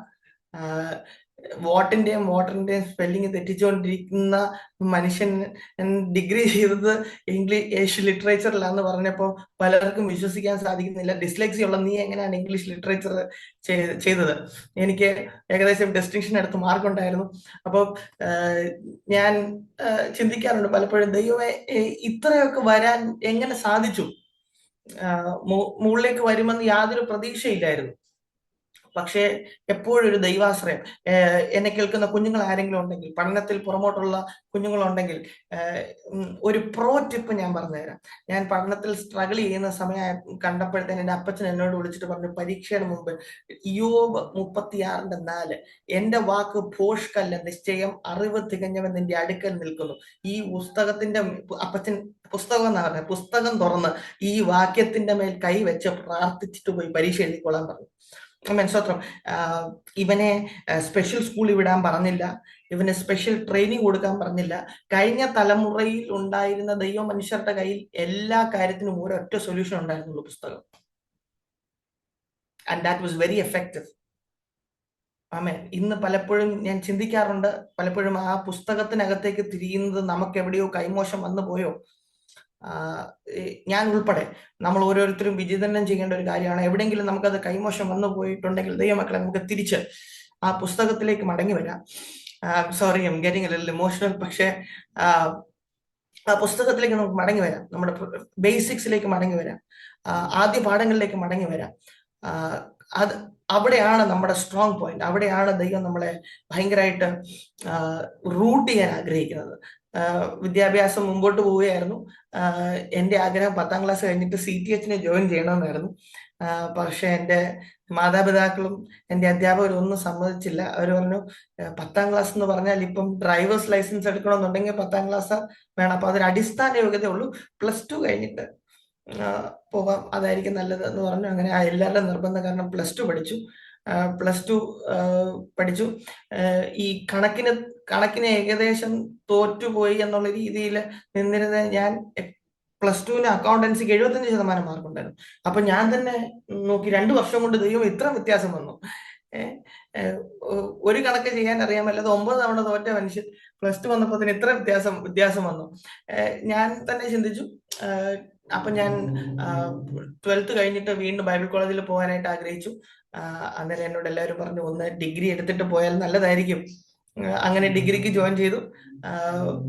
ഞാൻ ഡിഗ്രി കഴിഞ്ഞതിന് ശേഷം മണക്കാലയിലുള്ള ഫെയ്ത്ത് തിയോളജിക്കൽ സെമിനാരിയിൽ കർത്താവിന്റെ വചനം പഠിക്കാനായിട്ട് ചേർന്നു. അനുഗ്രഹിക്കപ്പെട്ട സ്ഥാപനം. അവരെ ഓർത്ത്, അവിടുത്തെ അധ്യാപകരെ ഓർത്ത് ദൈവത്തിന് നന്ദി പറയുന്നു. പ്രത്യേകിച്ച് അവിടുത്തെ ചാപ്ലിൻ തോമസ് മാത്യു സാർ എൻ്റെ ആത്മീയമായ ഒരു നമ്മളെ ഒന്ന് ഷെയ്പ്പ് ചെയ്യുന്നതിൽ നമുക്ക് എല്ലാവർക്കും മൂർച്ചയേറിയ വശങ്ങളുണ്ട്. അതെല്ലാം ചെത്തി മിനുക്കുന്നത് ദൈവത്താൽ നിയോഗിക്കപ്പെട്ട നമ്മുടെ മുകളിൽ ദൈവമാക്കുന്ന ദൈവദാസന്മാരാണ്. അവർക്ക് നന്ദി പറയുന്നു. തോമസ് മാത്യു സാറ് എന്നെ ഒരുപാട് ഹെൽപ്പ് ചെയ്തിട്ടുണ്ട് കർത്താവിൽ വളരാനായിട്ട്. കഴിഞ്ഞ ദിവസവും ഞാനൊരു മീറ്റിങ്ങിന് എനിക്ക് കൃത്യസമയത്ത് ചെല്ലാൻ സാധിച്ചില്ല. അപ്പോൾ അദ്ദേഹം എന്നെ വിളിച്ചു. ഞാൻ കാര്യങ്ങൾ തുറന്നു പറയുന്ന ഒരു വ്യക്തിയാണ്. അദ്ദേഹം എന്നെ വിളിച്ചിട്ട് പറഞ്ഞു, എടാ നീ ഇപ്പൊ മീറ്റിംഗ് കൊടുത്തിട്ട് കൃത്യസമയത്ത് ചെല്ലുന്നില്ലല്ലേ, നിന്നെ കുറിച്ച് ഞാൻ അറിഞ്ഞു, നീ കൃത്യസമയത്ത് ചെന്നില്ല എന്നുള്ളത്. അപ്പോ ആ ഒരു ചിട്ടയും എടുക്കും. നമ്മളെ എപ്പോഴും ഒരു ദൈവമക്കളെ എപ്പോഴും സ്പിരിച്വൽ ഗ്രോത്ത് ആഗ്രഹിക്കുന്ന ദൈവമക്കളെ നമുക്കൊരു അക്കൗണ്ടബിലിറ്റി ഉണ്ടാവും. നമ്മളൊരു തെറ്റായ ഒരു കാര്യം ചെയ്താൽ നമ്മളെ വഴക്ക് പറയാൻ അധികാരമുള്ള ഒരു വ്യക്തി നമ്മുടെ മുകളിലുള്ളത് എപ്പോഴും ആത്മീയ വളർച്ചയ്ക്ക് അനുഗ്രഹമാണ്. അത് പലപ്പോഴും എൻ്റെ ജീവിതത്തിൽ ഞാൻ അനുഭവിച്ചു. അതുകൊണ്ട് എന്നെ കേൾക്കുന്ന, എനിക്കറിയാം ഒരുപാട് യുവ സുവിശേഷകന്മാർ അരോമ TV-യിലൂടെ ഈ സാക്ഷ്യങ്ങൾ കാണുന്നുണ്ട്. അപ്പൊ അതുകൊണ്ട് തീർച്ചയായിട്ടും നിങ്ങൾ ഒരു ലീഡർഷിപ്പിന്റെ കീഴിൽ എപ്പോഴും നിൽക്കാൻ സന്നദ്ധത കാണിക്കണം. അവർ വഴക്ക് പറഞ്ഞാൽ അത് സ്വീകരിക്കണം. ഓടിപ്പോകരുത്. അത് ആത്മീയ പക്വതയിലേക്ക് നയിക്കും. നിങ്ങൾക്ക് ഈ ഭാഗങ്ങൾ പ്രയോജനപ്പെടുമെന്ന് ഞാൻ വിശ്വസിക്കുന്നു. അങ്ങനെ എൻ്റെ ബൈബിൾ കോളേജ് പഠനം തുടർന്നുകൊണ്ടിരിക്കുന്ന സമയത്താണ് എൻ്റെ പപ്പയ്ക്ക് ഒരു ബിസിനസ് ഉണ്ടായിരുന്നു. പപ്പായുടെ ബിസിനസ് ഏകദേശം നല്ല രീതിയിൽ നടന്നുകൊണ്ടിരിക്കുന്നത് കൊണ്ട് തന്നെ ബാല്യം മുതലേ ഒട്ടും ബുദ്ധിമുട്ടുകൾ അറിയാതെയാണ് ഞാൻ വളർന്നു വന്നത്. എനിക്ക് കോളേജിൽ പോകാനായിട്ട് പപ്പ കാർ മേടിച്ചു തന്നു. അപ്പോൾ അങ്ങനെ ബസ് കയറി കോളേജിൽ പോകേണ്ട ഒരു സ്ട്രഗിൾ ഒന്നുമില്ല. ഞാൻ പറഞ്ഞു വരാൻ പോകുന്നത്, പെട്ടെന്ന് ഒരു രാത്രിയിൽ എൻ്റെ വീട്ടിൽ ഏകദേശം 1 കോടി രൂപയ്ക്ക് അടുത്ത് കടബാധ്യത ഉണ്ടായി. പപ്പ ചെയ്തുകൊണ്ടിരുന്ന ബിസിനസ് തകർന്നു. അദ്ദേഹത്തിന്റെ പണം കൊടുക്കാനുണ്ട് എന്നുള്ള രീതിയിൽ അഭ്യൂഹങ്ങൾ പരന്നു. കൂടെ ഒരു വലിയ ഉന്നതിയിൽ നിന്ന് ഏറ്റവും താഴ്ന്ന നിലയിലേക്ക് ഒറ്റ രാത്രി കൊണ്ട് ഒന്നും ഇല്ലാതാകുന്ന രീതിയിലേക്ക് ജീവിതം അധപ്പതിച്ചു. ഒരിക്കലും അധപ്പതിച്ചു എന്നുള്ള വാക്ക് ഉപയോഗിക്കുന്നത് തെറ്റാണ്, കാരണം ദൈവം ഒരിക്കലും കൈവിട്ടില്ല. കഴിഞ്ഞ ദിവസം ഒരു ഹീബ്രു സ്കോളർ ഇങ്ങനെ പറയുന്നത് കേട്ടു, ട്രാജഡി എന്നുള്ളൊരു വാക്ക് എബ്രായ ഭാഷയിൽ ഇല്ല. കാരണം അവർ വിശ്വസിക്കുന്നു, if God has not redeemed the situation, he has not done with the situation. ദൈവം ഒരു കാര്യത്തിനകത്തൊരു തീർപ്പുണ്ടാക്കിയില്ലെങ്കിൽ ദൈവം ആ കാര്യത്തിൽ ഇടപെട്ട് തീർന്നിട്ടില്ല എന്ന് ആണ് ഇസ്രായേൽ ജനം വിശ്വസിച്ചുകൊണ്ടിരുന്നത്. അതുകൊണ്ട് ട്രാജഡി എന്നുള്ളൊരു വാക്കേ ഏൻഷ്യന്റ് ഹീബ്രു ലാംഗ്വേജിൽ ഇല്ല എന്ന് അദ്ദേഹം പ്രസംഗിക്കുന്നത് ഞാൻ കേട്ടു. ഞാൻ വളരെയധികം ശരിയാണ് എന്ന് തലകുലുക്കി സമ്മതിച്ചു. കാരണം നമുക്ക് തോന്നും, ഈ ദൈവമേ എത്ര വലിയ ട്രാജഡിയാണ് സംഭവിച്ചത്. എൻ്റെ വീട്ടിൽ പോലീസ് വന്നു, കൂടെ കേസായി. ബൈബിൾ കോളേജിലെ പഠനം എങ്ങനെ മുമ്പോട്ട് കൊണ്ടുപോകുമെന്ന് എനിക്കറിയത്തില്ല. എൻ്റെ മാതാവിനെയും അനിയനെയും ഞാൻ ഡൽഹിയിലേക്ക് ട്രെയിൻ കയറ്റി വിട്ടു. പപ്പ ആ സമയത്ത് എമർജൻസി ആയിട്ട് നമ്മൾ ഇൻവെസ്റ്റ് ചെയ്ത സ്ഥലങ്ങളിൽ നിന്നെല്ലാം ഫണ്ട് സമാഹരിക്കേണ്ടതിന് വേണ്ടി ഡൽഹിയിലും ബോംബെയിലും ഒക്കെ ആയിട്ട് പല സ്ഥലങ്ങളിലായിട്ട് ട്രാവൽ ചെയ്തു. അങ്ങനെ ഞാൻ ഒറ്റയ്ക്ക് എറണാകുളം റെയിൽവേ സ്റ്റേഷനിൽ മമ്മിയെയും അനിയനെയും ഡൽഹിക്ക് കയറ്റി വിട്ടിട്ട് ഞാൻ അവിടെ നിൽക്കുകയാണ്, പ്ലാറ്റ്ഫോമിൽ നിൽക്കുകയാണ്. അവര് പോകുന്നത് വരെ ഞാൻ പിടിച്ചു നിന്നു. അവര് പോയി കഴിഞ്ഞപ്പോൾ എൻ്റെ കണ്ണുകൾ നിറഞ്ഞൊഴുകി. കാരണം ഈ വലിയ പ്രതിസന്ധിയുടെ നടുവിൽ 21 വയസ്സ് വരെ യാതൊരു ബുദ്ധിമുട്ടും അറിയാതെ ജീവിച്ച ഞാൻ ഒറ്റയ്ക്ക്, നമ്മളെ പറയത്തില്ലേ, നമ്മുടെ നാട്ടിൽ പറയില്ല, കൊഞ്ചിച്ച് വഷളാക്കിയ മോനാണെന്ന് പറയത്തില്ല, അങ്ങനെ കൊഞ്ചിച്ച് വഷളാക്കിയ മോനായിരുന്നു. അപ്പൊ അതുകൊണ്ട് തന്നെ ഞാൻ എന്ത് ചെയ്തു, ആ പ്രതിസന്ധിയുടെ നടുവിൽ ഒറ്റയ്ക്ക്, നിങ്ങൾ കണ്ടിട്ടുണ്ടാവും, കർത്താവിന്റെ ദാസനൊക്കെ അറിയാം, ഈ നമ്മൾ ഈ ട്രെയിനിന്റെ ഏറ്റവും പുറകിലത്തെ ബോഗിയുടെ പുറകിൽ ഒരു എക്സ് മാർക്കുണ്ട്, ഒരു ഇൻഡു ചിഹ്നം. ഞാൻ നോക്കി നിൽക്കുകയാണ്. എൻ്റെ നിറകണ്ണുകളിലൂടെ ഞാൻ കാണുന്ന ട്രെയിൻ പോകുമ്പോൾ പുറകിലുള്ള എക്സ് ആണ്. ഞാൻ വിചാരിച്ചു ഇതുപോലെ എൻ്റെ ജീവിതത്തിന് ഒരു വെട്ട് വീണു എന്ന് കരുതിയാണ് ഞാൻ ആ റെയിൽവേ സ്റ്റേഷനിൽ നിൽക്കുന്നത്. അങ്ങനെ ആ റെയിൽവേ സ്റ്റേഷനിൽ നിൽക്കുന്ന സമയത്ത് എനിക്ക് എന്ത് ചെയ്യണമെന്ന് അറിയത്തില്ല. പക്ഷെ എൻ്റെ ഉള്ളിൽ ഭയങ്കര ആഗ്രഹമാണ്, കർത്താവിന്റെ വചനം പഠിക്കണം. എന്ത് വന്നാലും ഞാൻ ഇത് പകുതി വഴിക്ക് വെച്ച് നിർത്തത്തില്ല. ഞാൻ തിരിച്ച് ബൈബിൾ കോളേജിലേക്ക് കയറും. എന്നെ അറിയാവുന്ന പലരും പറഞ്ഞു, വേണ്ട വേണ്ട, പോവണ്ട, നീ എത്രയും വേഗം ഇവിടുന്ന് മാറിക്കോ, നീയാണ് മൂത്ത മകൻ, നിന്നെ തിരക്കി ആളുകൾ വരും. ഞാൻ തിരിച്ചു ചെന്നു. ഞാൻ പറഞ്ഞു, ദൈവമായി തന്നെ ഇറക്കുന്നെങ്കിൽ ഞാൻ ഇറങ്ങാം, അല്ലാതെ ഞാനായിട്ട് നിർത്തി എന്നുള്ളൊരു ബെഞ്ചമിൻ പേഴ്സണലി അങ്ങനെ ഒരു ഡിസിഷൻ എടുക്കത്തില്ല. 2 ദിവസം കൂടെ ഞാൻ ബൈബിൾ കോളേജിൽ കണ്ടിന്യൂ ചെയ്തു. 3-ാമത്തെ ദിവസം എന്റെ ചർച്ചിലെ പാസ്റ്റർ ബൈബിൾ കോളേജിന്റെ ഫ്രണ്ടിൽ വന്നിട്ട് എന്നോട് പറഞ്ഞു, ബെഞ്ചമിൻ, നിന്റെ കയ്യിലുള്ള സാധനങ്ങൾ എത്ര വേഗം എടുത്ത് എൻ്റെ കൂടെ വണ്ടിക്കകത്ത് കയറിക്കോ, എന്നോട് ഒരു ചോദ്യം പോലും ചോദിക്കരുത്, നീ ഇനി ഒരു നിമിഷം പോലും ഇവിടെ നിൽക്കാൻ പാടില്ല. ഇന്ന് ഞാൻ വൈമോനി പാസ്റ്ററിനെ വളരെ സ്നേഹത്തോടെ ഓർക്കുന്നു. ഒരു എൻ്റെ ആരും ഇല്ലാതിരുന്ന സമയത്ത് അപ്പനെ പോലെ ആ ദൈവദാസൻ കരുതി. ചർച്ചിലെ പാസ്റ്റർമാരെ ദൈവം ആക്കിയിരിക്കുന്നത് അങ്ങനെ കരുതാൻ മനസ്സുള്ള ദൈവദാസന്മാർക്കായി സ്തോത്രം. ദൈവമക്കളെ, എൻ്റെ ടെസ്റ്റിമണി എൻ്റെ മാത്രം ടെസ്റ്റിമണി അല്ല. ദൈവം എന്നെ കരുതാനായിട്ട്, വീണുപോയ സ്ഥലങ്ങളിലെല്ലാം കൈ പിടിച്ച് കയറ്റാനായിട്ട് ദൈവം എൻ്റെ കൂടെ എന്നെ സഹായിക്കാനായിട്ട് എഴുന്നേൽപ്പിച്ച ദൈവ മനുഷ്യരുടെ ടെസ്റ്റിമണിയാണ് എൻ്റെ ടെസ്റ്റിമണി. അല്ലാതെ എനിക്ക് ഒറ്റയ്ക്ക് ഒരു ടെസ്റ്റിമണി ഇല്ല. ഇവരാരും ഇല്ലെന്നുണ്ടെങ്കിൽ ഇന്ന് ഈ സാക്ഷ്യം പറയാൻ ഞാൻ നിങ്ങളുടെ മുമ്പിൽ ഉണ്ടാകത്തില്ല. പലപ്പോഴും നമ്മളെ ദൈവം അനുഗ്രഹിച്ച് കഴിയുമ്പോൾ ഇതെല്ലാം നമ്മുടെ ടെസ്റ്റിമണിയാണെന്ന് വിചാരിക്കുന്നത്. ഇല്ല, നമ്മുടെ ടെസ്റ്റിമണിയേക്കാൾ കൂടുതൽ നമ്മളെ സഹായിക്കാൻ മനസ്സ് കാണിച്ചവരുടെ ടെസ്റ്റിമണിയാണ് നമ്മുടെ ടെസ്റ്റിമണി. അങ്ങനെയാണ് ഞാൻ ചിന്തിക്കുന്നത്. വൈമോനി പാസ്റ്ററിനായി സ്തോത്രം. അദ്ദേഹം എന്ന ചർച്ച് ഓഫ് ഗോഡിന്റെ ഉന്നതമായ ഒരു സ്ഥാനത്ത് ദൈവം അദ്ദേഹത്തെ ആക്കി വെച്ചിരിക്കുന്നുണ്ട്. അദ്ദേഹത്തിന് നന്ദി പറയുന്നു. എൻ്റെ കയ്യിൽ ഒരു 3500 രൂപ എടുത്തു തന്നു. അന്ന് ഞങ്ങളുടെ ചർച്ചിലെ പാസ്റ്ററിന്റെ ശമ്പളം 15,000 രൂപയാണ്. അതിനകത്തുനിന്ന് 3500 രൂപ തന്നു കഴിഞ്ഞാൽ പിന്നെ അദ്ദേഹത്തിന്റെ കയ്യിൽ ആ മാസം എന്നെ ഉണ്ടെന്ന് എനിക്ക് അറിയത്തില്ല. പക്ഷെ 3500 രൂപ എടുത്ത് എൻ്റെ കയ്യിൽ തന്നിട്ട് പറഞ്ഞു, നീ എത്ര വേഗം നാട് വിട്ടു, നീ ഇവിടെ ഒരു നിമിഷം പോലും നിൽക്കരുത്. എന്നെ പുനലൂര് ബസ് സ്റ്റാൻഡിൽ കൊണ്ടുവന്ന് വിട്ടു. എന്നിട്ട് പറഞ്ഞ്, തെങ്കാശിക്കുള്ള ബസ് കയറിക്കോ, തെങ്കാശിക്കുള്ള ബസ് കയറിക്കോ, കാരണം അത് തമിഴ്നാടാ, അത് ബോർഡർ കടന്നു കഴിഞ്ഞാൽ പിന്നെ നിന്നെ ആർക്കും പിടിക്കാൻ പറ്റത്തില്ല, ഓടിക്കോളാൻ പറഞ്ഞു. 2 കയ്യിൽ ബാഗ് നിറച്ച സാധനമായിട്ട് ഞാൻ എനിക്ക് തോന്നുന്നു എൻ്റെ ഫസ്റ്റ് ലോങ് ബസ് യാത്രയാണ്. ഞാൻ ബൈബിൾ കോളേജിൽ നിന്ന് ഇറങ്ങി സാധനം എല്ലാം എടുത്തുകൊണ്ട് തെങ്കാശി ചെന്ന് കഴിഞ്ഞപ്പോൾ എനിക്ക് പിന്നെ ആ കൂടെ അറിയാവുന്നത് ഡൽഹിയില് എൻ്റെ മമ്മിയുടെ സിസ്റ്ററും ഒക്കെ ഉണ്ട്. അവരുടെ അടുത്തേക്കാണ് മമ്മി അനിയനും പോയേക്കുന്നത്. അവരുടെ അടുത്തേക്ക് ചെല്ലാം എന്ന് വിചാരിച്ച് ഡൽഹിയിലേക്ക് വണ്ടി കയറാനായിട്ട് ഞാൻ തീരുമാനിച്ചു. ബസ്സിന് പോയാൽ എനിക്ക് എത്തിപ്പെടാനുള്ള പണം എൻ്റെ കയ്യിലില്ല. ഏറ്റവും ചീപ്പസ്റ്റ് ആയിട്ടുള്ള ട്രാൻസ്പോർട്ടേഷൻ ട്രെയിൻ ആണെന്ന് മനസ്സിലാക്കിയത് കൊണ്ട് മധുരയിലേക്ക് ചെന്നാൽ അവിടെ സെൻട്രൽ റെയിൽവേ സ്റ്റേഷൻ ആയതുകൊണ്ട് അവിടുന്ന് ട്രെയിനുകൾ സ്റ്റാർട്ട് ചെയ്യും, ഡൽഹിക്കുള്ള ട്രെയിനുകൾ സ്റ്റാർട്ട് ചെയ്യും. അങ്ങനെയാണെന്നുണ്ടെങ്കിൽ ഡൽഹിയിൽ എത്തിപ്പെടാം എന്ന് വിചാരിച്ച് ഞാൻ മധുര തെങ്കാശിയിൽ നിന്ന് മധുരയിൽ ചെന്നു. പോകുന്ന വഴിക്ക് എൻ്റെ കയ്യിൽ പണം കുറവായതുകൊണ്ട് ഞാൻ ഭക്ഷണവും വെള്ളമൊന്നും കഴിക്കുന്നില്ല. അവിടെ ഒരു ബസ്സിന്റെ കണ്ടക്ടർ, അദ്ദേഹം തമിഴ്നാട്ടുകാരനാണ്. അദ്ദേഹം ഞാൻ ഇങ്ങനെ ഇരിക്കുന്ന കണ്ടിട്ട് അദ്ദേഹത്തിന്റെ ബാഗിനകത്തുനിന്ന് ഒരു ബോട്ടിൽ വെള്ളം എടുത്ത് തന്നിട്ട് പറഞ്ഞു, സർ ഈറ്റിംഗ്. അദ്ദേഹത്തിന് അറിയാവുന്ന ഇംഗ്ലീഷിൽ അദ്ദേഹം പറഞ്ഞു. ഡ്രിങ്കിങ് എന്ന് പറയാൻ അദ്ദേഹത്തിന് അറിയത്തില്ല. അദ്ദേഹം പറഞ്ഞു, സർ ഈറ്റിംഗ്. ഞാൻ ആ മനുഷ്യനെ എല്ലാ ദിവസവും ഓർക്കാറുണ്ട്. ദൈവം നമുക്ക് വേണ്ടി ആരെയൊക്കെ എഴുന്നേൽപ്പിക്കും നമുക്ക് പറയാൻ പറ്റത്തില്ല. ഞാൻ മധുരയിൽ ചെന്നിറങ്ങിയതിന് ശേഷം അവിടുത്തെ റെയിൽവേ സ്റ്റേഷനിൽ ചെന്നു. റെയിൽവേ സ്റ്റേഷനിൽ ചെന്ന് കഴിഞ്ഞപ്പോൾ 500 രൂപ കൊടുത്താൽ ഡൽഹിക്കുള്ള റിസർവേഷൻ ഇല്ലാത്ത ജനറൽ കമ്പാർട്ട്മെന്റിൽ കയറാം. ഞാൻ 500 രൂപ കൊടുത്ത് ടിക്കറ്റ് എടുത്തു. 3 ട്രെയിനിൽ ഞാൻ കയറാൻ ശ്രമിച്ചു. 3 ട്രെയിനിലും റിസർവേഷൻ കമ്പാർട്ട്മെന്റിൽ ആ ട്രെയിനിന്റെ ബോഗി അങ്ങ് ഷണ്ണിയാളിൽ കിടക്കുമ്പോൾ തന്നെ ആൾക്കാർ ചെന്ന് സ്ഥലം പിടിച്ചിരിക്കുന്നതുകൊണ്ട് പ്ലാറ്റ്ഫോമിലേക്ക് കൊണ്ടുവന്നപ്പോഴത്തേനും നിറഞ്ഞു. എൻ്റെ കയ്യിൽ ഈ 2 ബാഗായിട്ട് ഒരു കാരണവശാലും കയറാൻ പറ്റത്തില്ല മനസ്സിലായി. ഞാൻ റിസർവേഷൻ കമ്പാർട്ട്മെന്റിൽ കയറി.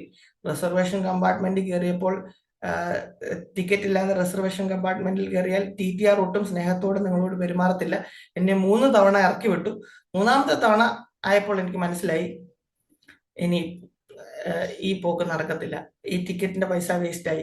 ഇന്ന് രാത്രിയിൽ ഇവിടെ താമസിക്കാമെന്ന് വിചാരിച്ചപ്പോൾ ഒരു രാത്രി ആ പട്ടണത്തിലെ ഏറ്റവും സാധാരണ ലോഡ്ജിൽ താമസിക്കുന്നതിനുള്ള പണം ത്തിന്റെ ചാർജ് കേട്ടപ്പോൾ എനിക്ക് മനസ്സിലായി പിന്നെ ഭക്ഷണം കഴിക്കാൻ പോലും പൈസ ഉണ്ടാകത്തില്ല. അതുകൊണ്ട് ആ ശ്രമം ഉപേക്ഷിച്ച് എങ്ങോട്ട് പോകണമെന്ന് അറിയാതെ റെയിൽവേ സ്റ്റേഷനിൽ നിന്ന് ബസ് സ്റ്റാൻഡിലേക്കും, ബസ് സ്റ്റാൻഡിൽ നിന്ന് റെയിൽവേ സ്റ്റേഷനിലേക്കും ബാഗും പിടിച്ച് കണ്ണു നിറഞ്ഞ് 21ാമത്തെ വയസ്സിൽ നടന്നത് ഞാൻ ഇന്ന് ഓർക്കുന്നു. ദൈവം പിന്നെയും അത്ഭുതകരമായി വഴി തുറന്നു. എന്നോട് ബാംഗ്ലൂരിലുള്ള എൻ്റെ ഒരു ഡിസ്റ്റന്റ് റിലേറ്റീവ് എന്നോട് പെട്ടെന്ന് വിളിച്ചിട്ട് പറഞ്ഞു, നീ എവിടെയാ, നിന്റെ കാര്യങ്ങൾ ഞാൻ അറിഞ്ഞു, നീ പെട്ടെന്ന് ബാംഗ്ലൂരിലേക്ക് വരാൻ പറഞ്ഞു. അങ്ങനെ ബാംഗ്ലൂരിലേക്ക് പോകാനായിട്ട് ബസ് കയറി ബാംഗ്ലൂരിൽ ചെന്നിറങ്ങി. കുറച്ച് ദിവസങ്ങൾക്ക് ശേഷം എൻ്റെ പിതാവ് എന്നെ ബാംഗ്ലൂരിൽ ജോയിൻ ചെയ്തു.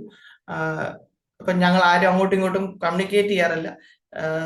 ഒരു എന്താ പറയുന്ന സംഭവ ബഹുലമായ ഒരു നോവൽ വായിക്കുന്ന അവസ്ഥയാണ്.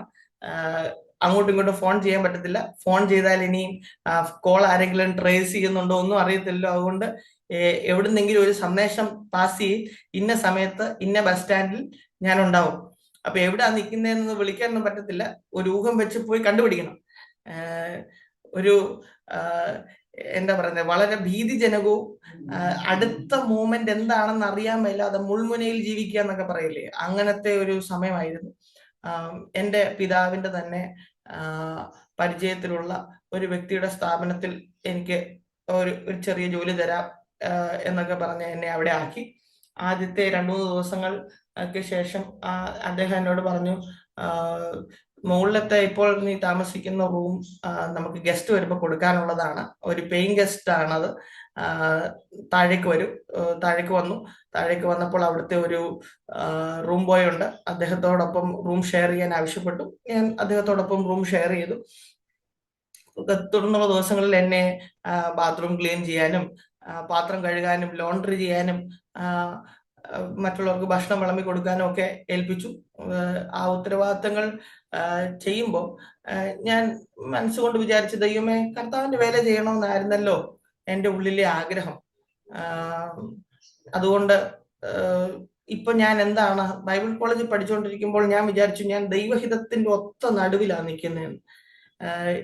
ഈ കാര്യങ്ങൾ സംഭവിക്കുന്നതിന് മുമ്പ്, ഈ ബിസിനസിന്റെ തകർച്ചയും കാര്യങ്ങളൊക്കെ ഉണ്ടാകുന്ന ഏകദേശം ഒരു 5 ദിവസം മുമ്പ് ബൈബിൾ കോളേജിൽ നടന്ന ഒരു സ്പിരിച്വൽ എംഫസിസ് ഡേ, ഒരു 3 ദിവസത്തെ ഉപവാസ പ്രാർത്ഥനയിൽ അവസാനത്തെ ദിവസം ശുശ്രൂഷിക്കാനായിട്ട് ചെങ്ങന്നൂരുള്ള ഗ്ലോറീസ് റിവൈവൽ ഇന്റർനാഷണൽ മിനിസ്ട്രീസിന്റെ പാസ്റ്ററായിരിക്കുന്ന പാസ്റ്റർ സജിമോൻ തങ്കച്ചൻ അവറുകൾ അദ്ദേഹം വന്നു.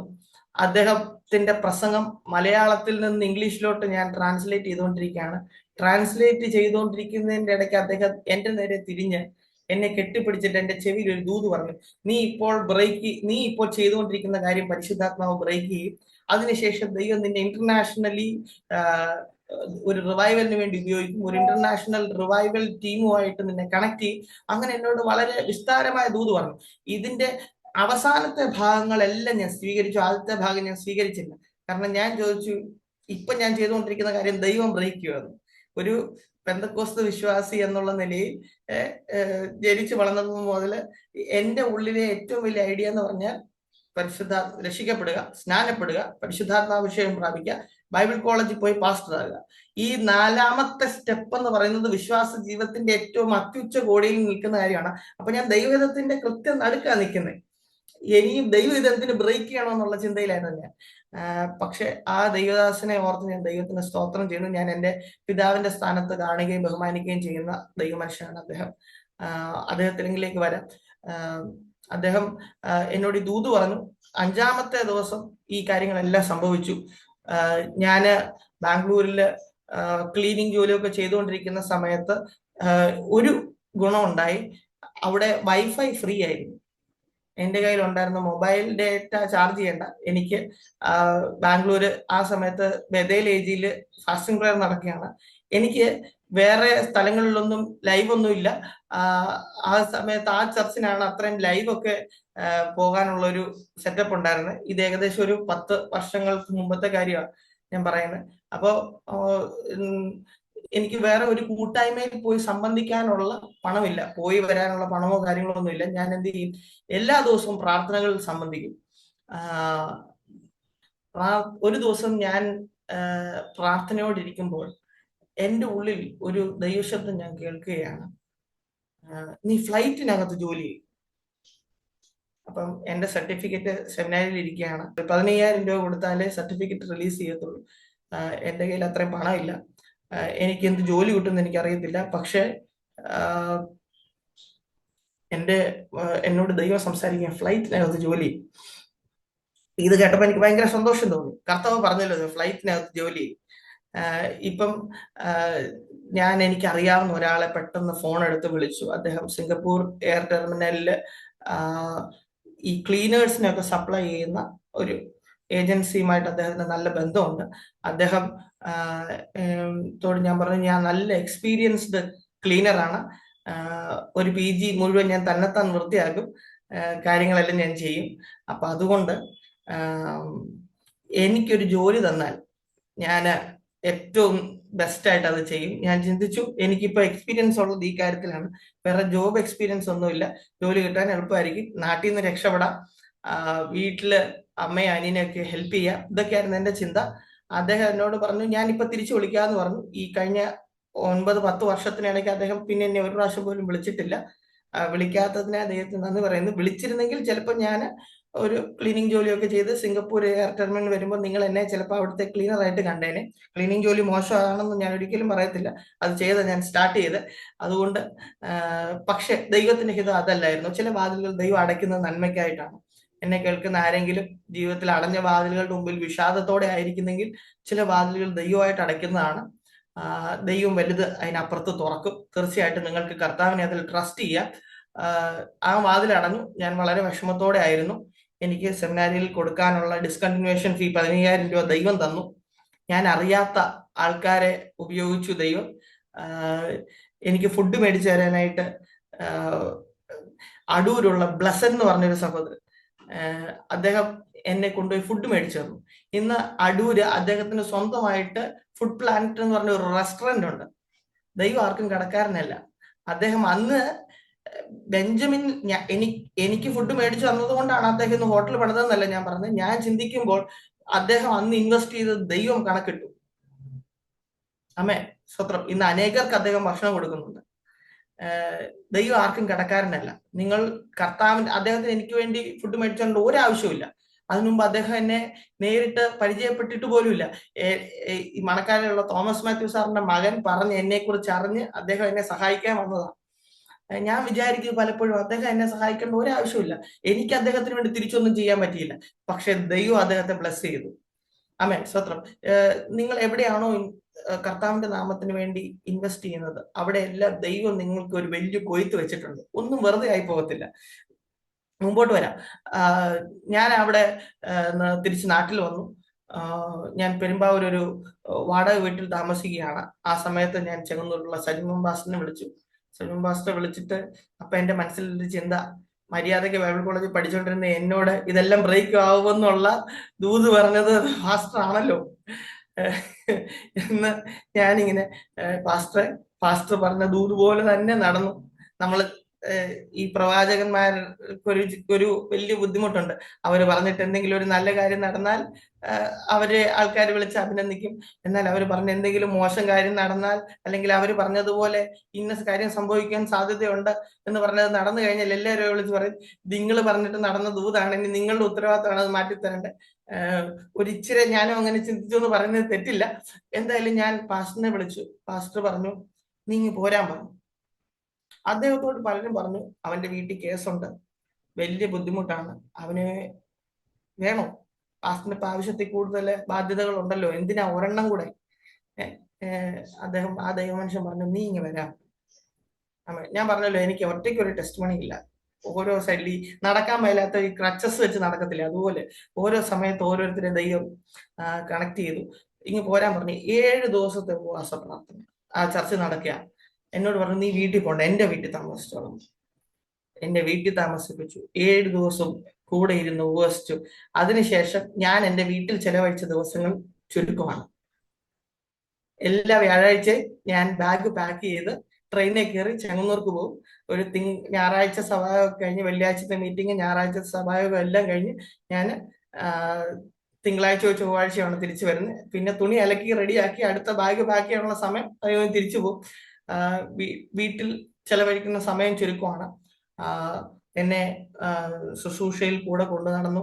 എല്ലാവരും പറഞ്ഞു ഈ ആളെ എന്തിനാ കൂട്ടത്തിൽ കൊണ്ടു നടക്കുന്നത്, ഇച്ചൂടെ നല്ല ആൾക്കാരെ കിട്ടാഞ്ഞിട്ടുണ്ടോ? എന്നാലും ആ ദൈവ മനുഷ്യന്റെ ഉള്ളിൽ ദൈവം കൊടുത്ത ആ ഒരു ദർശനം അനുസരിച്ച് അദ്ദേഹം എന്നെ കൂടെ കൊണ്ടു നടന്നു, ചേർത്ത് നിർത്തി, എനിക്ക് വേണ്ടി പ്രാർത്ഥിച്ചു. ആ സമയത്ത് ഒരു ദിവസം ഞാൻ എൻ്റെ വീട്ടിൽ ഇരിക്കുമ്പോൾ എൻ്റെ ഉള്ളിൽ തോന്നുകയാണ് വേക്കൻസീസ് ഇൻ എയർ ഇന്ത്യ എന്ന് ഗൂഗിളിൽ സെർച്ച് ചെയ്തു. ഫസ്റ്റ് ലിങ്കിൽ ക്ലിക്ക് ചെയ്തു. ഞാൻ ഫസ്റ്റ് ലിങ്കിൽ ചെന്ന് ക്ലിക്ക് ചെയ്ത് ലാൻഡ് ചെയ്യുന്ന പേജ് എയർ ഇന്ത്യയിൽ ക്യാബിൻ ക്രൂവിനെ റിക്രൂട്ട് ചെയ്യുന്നു എന്നുള്ള പേജിലാണ്. അപ്പോഴാണ് ഞാൻ ആലോചിക്കുന്നത്, കർത്താവ് കുറച്ചാൾ മുമ്പ് എന്നോട് പറഞ്ഞായിരുന്നു നീ ഫ്ലൈറ്റിനകത്ത് ജോലി ചെയ്യുമെന്ന്. ഞാൻ അപ്ലൈ ചെയ്തു. ഞാൻ ഈ പേജ് കാണുമ്പോൾ 48 മണിക്കൂറും കൂടെ ബാക്കിയുള്ളൂ. അതിനോടകം 30,000 പേര് അപ്ലൈ ചെയ്തിട്ടുണ്ട്. ഏകദേശം 150 വേക്കൻസിയാണ് ഉള്ളത്. അതിനകത്ത് ആദ്യ 75 സീറ്റ് മാത്രമേ ജനറൽ കാറ്റഗറിയിൽപ്പെട്ട ആൾക്കാർക്കുള്ളൂ, ബാക്കിയെല്ലാം സംവരണ സീറ്റുകളാണ്. ഇതിനകത്ത് തന്നെ ഫസ്റ്റ് 25 പേർക്ക് മാത്രമേ എന്തുള്ളൂ, ആദ്യത്തെ റൗണ്ടിൽ ജോലിയിലേക്ക് പ്രവേശനമുള്ളൂ. അപ്പോ ആദ്യത്തെ 25-ൽ കയറി പറ്റിയാൽ ഒരു പ്രതീക്ഷയ്ക്ക് ഭാഗ്യമുണ്ട്. അതിനുശേഷമാണെന്നുണ്ടെങ്കിൽ ചിലപ്പോൾ ലിസ്റ്റ് ഉൾപ്പെടെ ക്യാൻസൽ ആയി പോകുന്ന നാട്ടിലാണ് നമ്മൾ ജീവിക്കുന്നത്. അതുകൊണ്ട് ആദ്യത്തെ 25-ൽ കയറിയാൽ എന്തെങ്കിലും ഒരു സാധ്യതയുണ്ട്. ഞാൻ ഇന്റർവ്യൂവിന് ഉള്ള രജിസ്ട്രേഷൻ ലിങ്ക് ക്ലിക്ക് ചെയ്തു. അവർ ചോദിച്ച ഡോക്യുമെന്റുകളെല്ലാം തരപ്പെടുത്തി എടുക്കാനായിട്ട് എനിക്ക് കുറെ സമയം വേണ്ടി വന്നു.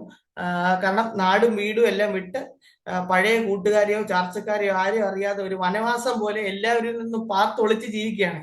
ആരുടെയും കണ്ണിൽ പെടരുതെന്ന് വിചാരിച്ച് അങ്ങനെ ജീവിച്ചുകൊണ്ടിരിക്കുന്ന വ്യക്തിക്ക് സാധാരണഗതിയിൽ ആൾക്കാർക്ക് കാര്യങ്ങൾ ചെയ്യുന്നത് പോലെ പരോക്ഷമായി കാര്യങ്ങൾ ചെയ്യാൻ പറ്റാത്തത് കൊണ്ട് എനിക്ക് എല്ലാ ഡോക്യുമെന്റ്സും കിട്ടി. ഞാൻ അപ്ലോഡ് ചെയ്യുമ്പോൾ ആ വിൻഡോ തീരാൻ ഇനി 30 മിനിറ്റ് മാത്രം ബാക്കിയുള്ളപ്പോൾ എനിക്കൊന്ന് ലാസ്റ്റ് ആപ്ലിക്കേഷൻ എൻ്റെ ആയിരിക്കും. അങ്ങനെ ഞാൻ ആ ആപ്ലിക്കേഷൻ സബ്മിറ്റ് ചെയ്തു ഓൺലൈനായിട്ട്. അതിനുശേഷം ദൈവാസന എൻ്റെ ഉള്ളിൽ ദൈവം തന്ന ആ ബോധ്യത ഉള്ളത് കൊണ്ട് ഞാൻ ചെങ്ങന്നൂർക്ക് പോകുന്ന വഴിക്ക് 3 മണിക്കൂർ ട്രെയിൻ യാത്ര ഉണ്ട്. തിരിച്ചിങ്ങോട്ട് വരുമ്പോൾ 3 മണിക്കൂർ ട്രെയിൻ യാത്ര ഉണ്ട്. ആര് ചോദിച്ചാലും എന്നാ ചെയ്യുന്നതെന്ന് ചോദിക്കുമ്പോൾ ഞാൻ പറയുമായിരുന്നു ഞാൻ എയർ ഇന്ത്യയിൽ ക്യാബിൻ ക്രൂ ആണ്. ഈ ഫ്ലൈറ്റുമായിട്ടുള്ള എന്റെ ബന്ധം എന്താണെന്ന് അറിയോ നിങ്ങൾക്ക്? ഈ ആകാശത്തൂടെ പോകുമ്പോൾ ഇപ്പൊ എറിഞ്ഞ് താഴെ ഇടുന്ന പറഞ്ഞ കൊച്ചിലെ കല്ലെടുത്ത് എറിയുമായിരുന്നു പിള്ളേരെല്ലാം കൂടെ. അതല്ലാതെ വേറെ നമുക്ക് യാതൊരു ബന്ധവുമില്ല. പക്ഷെ ദൈവം എന്നോട് പറഞ്ഞു ഫ്ലൈറ്റിനകത്ത് ജോലി ചെയ്യുമെന്ന്. അതിനുശേഷം വേക്കൻസീസ് ഇൻ എയർ ഇന്ത്യ എന്ന് സെർച്ച് ചെയ്യാനായിട്ട് ദൈവം പറഞ്ഞു. ഇതിന്റെ ഇടയ്ക്ക് ഞാൻ സ്പൈസ് ജെറ്റിന്റെയും ജെറ്റ് എയർവേസിന്റെയും ഒക്കെ ഇന്റർവ്യൂ അറ്റൻഡ് ചെയ്തു, റിജക്റ്റ് ആയി. അപ്പൊ ഞാൻ വിചാരിച്ചു ദൈവമേ എന്തൊരു അവസ്ഥയാണ്. ദൈവമല്ലേ എന്നോട് പറഞ്ഞത് ഞാൻ ഫ്ലൈറ്റിനകത്ത് ജോലി ചെയ്യുമെന്ന്, പിന്നെ എന്തുകൊണ്ട് ഞാൻ റിജക്റ്റ് ആവുന്നു? ദൈവത്തിന് പ്രത്യേകമായ പദ്ധതികൾ ഉണ്ടായിരുന്നു. ജെറ്റ് എയർവേസിൽ കിട്ടിയിരുന്നെങ്കിൽ ജെറ്റ് എയർവേസ് കുറച്ച് കഴിഞ്ഞപ്പോൾ പൂട്ടിപ്പോയി. അവിടെ ജോലി ചെയ്തവരെല്ലാവരും ജോലി ഇല്ലാതായി തീർന്നു. മറ്റ് വിമാന കമ്പനികളെ കുറിച്ച് ഞാൻ പരാമർശിക്കാൻ ആഗ്രഹിക്കുന്നില്ല. ശ്രദ്ധിച്ച്, ഇവിടെ ദൈവത്തിന്റെ ഒരു വലിയ പദ്ധതി ഉണ്ടായിരുന്നു. അതുകൊണ്ടാണ് ദൈവം ബാക്കിയുള്ള വാതിലുകൾ അടച്ചത്. ഒരു പക്ഷേ ദൈവം നിങ്ങളോട് പറഞ്ഞ കാര്യങ്ങൾ ചെയ്യുമ്പോൾ പോലും അതിനകത്ത് പല ഓപ്ഷൻസ് ഉണ്ടാവും. അതിനകത്ത് റൈറ്റ് ഓപ്ഷൻ ഏതാണോ അതിലേക്ക് ദൈവം നിങ്ങളെ കൊണ്ടുവരും. നമ്മളായിട്ട് വന്നില്ലെന്നുണ്ടെങ്കിൽ ദൈവത്തിന് കൊണ്ടുവരാൻ വേറെ മാർഗങ്ങളൊന്നുമില്ല. തെറ്റായിട്ടുള്ള ഓപ്ഷൻസ് അടയ്ക്കുക എന്നുള്ള ഒരു ഓപ്ഷൻ മാത്രമേ ദൈവത്തിന്റെ ഫ്രണ്ടിൽ ബാക്കിയുള്ളൂ. അതുകൊണ്ട് ദൈവം ഏതെങ്കിലും ഒരു ഡോർ ക്ലോസ് ചെയ്താൽ അതിനെക്കുറിച്ച് ആവലാതിപ്പെടരുത്. ദൈവത്തിന്റെ വലിയ പദ്ധതി അതിന്റെ പുറകിലുണ്ട്. ആമേൻ. അങ്ങനെ ഞാൻ മുമ്പോട്ട് പോയി. ഫസ്റ്റ് റൗണ്ട് ഇന്റർവ്യൂ കഴിഞ്ഞു. ഏകദേശം 3 മാസത്തിനത്തേക്ക് യാതൊരു അനക്കവും ഇല്ല. സെക്കൻഡ് റൗണ്ട് ഇന്റർവ്യൂവിനുള്ള കോൾ വന്നു. അതിനുശേഷം കുറെ നാളത്തേക്ക് ഒരു അനക്കവും ഇല്ല. ഞാൻ സഹി കെട്ടു. ഞാന് 2015 ഡിസംബർ 20 സജിമോൻ പാസ്റ്റർ വീട്ടിലിരുന്ന് ഞാൻ പ്രാർത്ഥിക്കുകയാണ്, കർത്താവേ 31 വാച്ച് നൈറ്റ് സർവീസിന് കയറുന്നതിന് 31 വൈകുന്നേരം 5 മണിക്ക് റിസൾട്ട് വരണം. ഞാൻ വാച്ച് നൈറ്റ് സർവീസിന് പ്രാർത്ഥിച്ചിട്ട് കയറിയതിന് ശേഷം റിസൾട്ട് വന്നാൽ ഞാൻ ജോലിക്ക് പോകത്തില്ല. 1 തീയതി രാവിലെ റിസൾട്ട് വന്നാൽ ഞാൻ ജോലിക്ക് പോകത്തില്ല. ഞാൻ ഇവിടെ ഫുൾ ടൈം മിനിസ്ട്രി ആയിട്ട് കണ്ടിന്യൂ ചെയ്യും, ഞാൻ ജോലിക്ക് പോകത്തില്ല. ഞാൻ വെയിറ്റ് ചെയ്ത് മടുത്തു. അപ്പോ 31 അവധിയാണ്. അന്ന് വൈകിട്ട് 5 മണിക്ക് റിസൾട്ട് വരണമെന്ന് പറഞ്ഞ പ്രാർത്ഥന കറക്റ്റ് പ്രാർത്ഥനയല്ല, പക്ഷെ ദൈവത്തിന് അതൊന്നും വിഷയമായിരുന്നില്ല. ഞാൻ നിങ്ങളോട് പറയട്ടെ, ഞാൻ 30 വൈകുന്നേരം 4:30 ആയപ്പോൾ റിസൾട്ട് വന്നു. 30 വൈകുന്നേരം 4:30 ആയപ്പോൾ റിസൾട്ട് വന്നു. എനിക്കിതൊന്നും അറിയത്തില്ല. ഞാൻ ഈ പ്രാർത്ഥന പ്രാർത്ഥിച്ചിട്ട് ഈ സംഭവം വിട്ടു. എന്റെ കൂടെ ഇന്റർവ്യൂ അറ്റൻഡ് ചെയ്ത പലരും എന്നെ വിളിക്കാൻ തുടങ്ങി. ഞാൻ ഫോൺ നോക്കിയപ്പോൾ പലരുടെയും കോൾ വരുന്നു. എന്നെ പറ്റി എന്താ എല്ലാവരും വിളിക്കുന്നേ? അപ്പൊ അവരെന്നോട് പറഞ്ഞു, ബെഞ്ചമിൻ നീ സെലക്റ്റഡ് ആയി. അപ്പൊ എന്റെ കൂടെ ഇന്റർവ്യൂ അറ്റൻഡ് ചെയ്ത പലരും 3 വർഷം 4 വർഷം ഓൾറെഡി എയർലൈൻ ഫീൽഡിൽ എക്സ്പീരിയൻസ് ഉള്ളവരാണ്, ഏവിയേഷനിൽ ഡിഗ്രി ഉള്ളവരാണ്. ഇതൊന്നും ഇല്ലാത്ത എന്നെ നോക്കിയിട്ട് അവര് പറയുകയാണ്, ബെഞ്ചമിൻ നീ സെലക്ട് ആയി. ഞാൻ വിശ്വസിച്ചില്ല. ഞാൻ പോയി ലിങ്ക് ക്ലിക്ക് ചെയ്തപ്പോൾ 30ാമത്തെ നമ്പറായിട്ട് എന്റെ നമ്പർ ഉണ്ട്. 150 വേക്കൻസീസ് ഉണ്ട്. 30ാമത്തെ റാങ്കിൽ 30,000 പേര് അപ്ലൈ ചെയ്തു. 30ാമത്തെ റാങ്കിൽ എന്റെ പേരുണ്ട്. ശ്രദ്ധിക്കണം, കുറെ വർഷങ്ങൾക്ക് മുമ്പ് ഡിസ്ലെക്സിയ കാരണം, പഠന വൈകല്യം കാരണം പഠനം മുമ്പോട്ട് കൊണ്ടുപോകാൻ പറ്റാതിരുന്ന വ്യക്തിയാണ് ഇന്ന് ഒരു കേന്ദ്ര സർക്കാർ ജോലിയിൽ അവരുടെ ലിസ്റ്റിൽ 30ാമത്തെ റാങ്ക് വന്നിരിക്കുന്നത്. ഞാൻ മുമ്പോട്ട് പോയി. ഞാൻ ഇപ്പോഴും എന്റെ മനസ്സിലുണ്ട് 25 പേർക്കെ സെലക്ഷൻ ഉള്ളു ഫസ്റ്റ് റൗണ്ടിൽ. എന്തായാലും ആദ്യത്തെ 30 പേരെ അവര് ഫസ്റ്റ് റൗണ്ടിൽ മെഡിക്കൽസിന് വിളിച്ചു. മെഡിക്കൽസിൽ 1 or 2 റിജക്ഷൻ ഉണ്ടാകുന്നത് സ്വാഭാവികമായിരിക്കും. അതുകൊണ്ട് ഏത് ജോലിയും അങ്ങനെയാണല്ലോ. ചിലർക്ക് മെഡിക്കൽ റീസൺസ് കാരണം ജോയിൻ ചെയ്യാൻ പറ്റില്ല. അപ്പൊ അതുകൊണ്ട് ഒരു ബാക്കപ്പ് ആയിട്ട് 30 പേരെ വിളിച്ചു. ഈ ജോലിക്ക് ചെല്ലുന്ന സമയത്ത് എന്നോട് അവിടെയുള്ള ഒരാൾ ചോദിച്ചു, ഉദ്യോഗസ്ഥരല്ല, അവിടെ വന്ന ഒരു ഉദ്യോഗാർത്ഥി, ഒരു കാൻഡിഡേറ്റ് എന്നോട് ചോദിച്ചു, ഈ ജോലി കിട്ടിയാൽ നല്ല ജോലിയാ? ഞാൻ പറഞ്ഞത് നല്ല ജോലിയാണ്, കേന്ദ്ര സർക്കാരിന്റെ ശമ്പളമാണ് കിട്ടാൻ പോകുന്നത്, നല്ല കാര്യമാണ്. ആരെങ്കിലും ഒരു 5 ലക്ഷം രൂപ ഉണ്ടെങ്കിൽ ഇവിടെ ഉറപ്പായിട്ടും ജോലി കിട്ടും. എയർ ഇന്ത്യ അങ്ങനെ ഒരു സ്ഥാപനമാണെന്നല്ല ഞാൻ പറയുന്നത്, എന്നോട് ഉദ്യോഗാർത്ഥി പറഞ്ഞാണ്. 5 ലക്ഷം രൂപ കൊടുത്താൽ ജോലി കിട്ടാൻ നല്ല സാധ്യതയുണ്ട്. ഞാൻ പറഞ്ഞു, ഇല്ല, 5 ലക്ഷം കൊടുക്കാൻ സാധ്യതയില്ല. അല്ലെങ്കിൽ പിന്നെ മുകളിലുള്ള ആരുമായിട്ടില്ലെങ്കിൽ നല്ല പിടിപാടുണ്ടായിരിക്കും. പറഞ്ഞു, അതുണ്ട്, മുകളിലുള്ള ഒരാളുമായിട്ട് എനിക്ക് നല്ല പിടിപാടുണ്ട്. അപ്പൊ പുള്ളിക്കാരൻ വിചാരിച്ച് ഞാൻ ഏതോ MLA കേന്ദ്രമന്ത്രിയെ കുറിച്ചൊക്കെയാ പറയുന്നത്. പക്ഷെ ഞാൻ മുകളിലുള്ള ആളെ കുറിച്ചാണ് പറഞ്ഞത്, അവരുടെ എല്ലാം മുകളിലുള്ള ആളെ കുറിച്ച്. ഞാൻ ഈ മെഡിക്കൽസിന് ചെന്നു.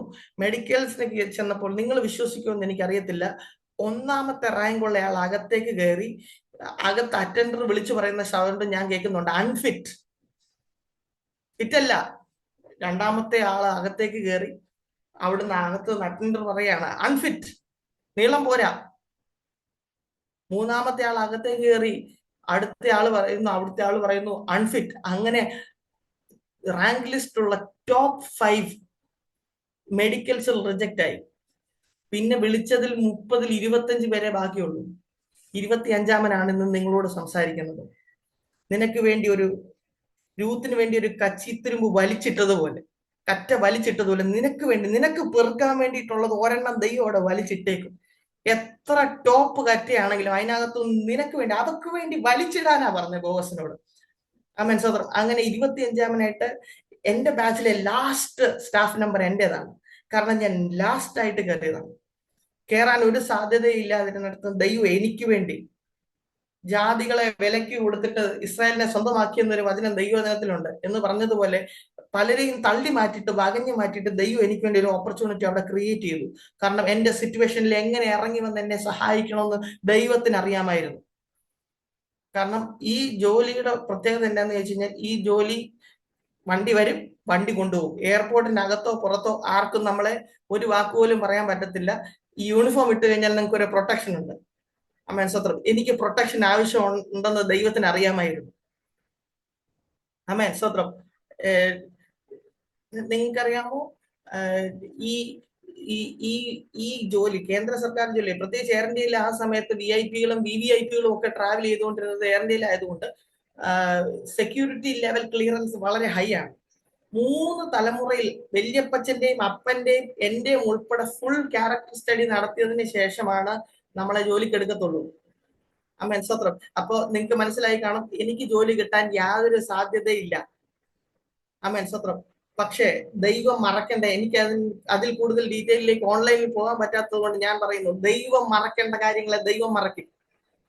ദൈവം എന്തിനെയാണോ പ്രൊട്ടക്ട് ചെയ്യേണ്ടത് അതിനെ ദൈവം പ്രൊട്ടക്ട് ചെയ്യും. ആമേൻ, സ്തോത്രം. എവിടെയാണോ ദൈവത്തിന് നിങ്ങളെ ഓണർ ചെയ്യാനുള്ളത് അവിടെ ദൈവം നിങ്ങളെ ഓണർ ചെയ്യും.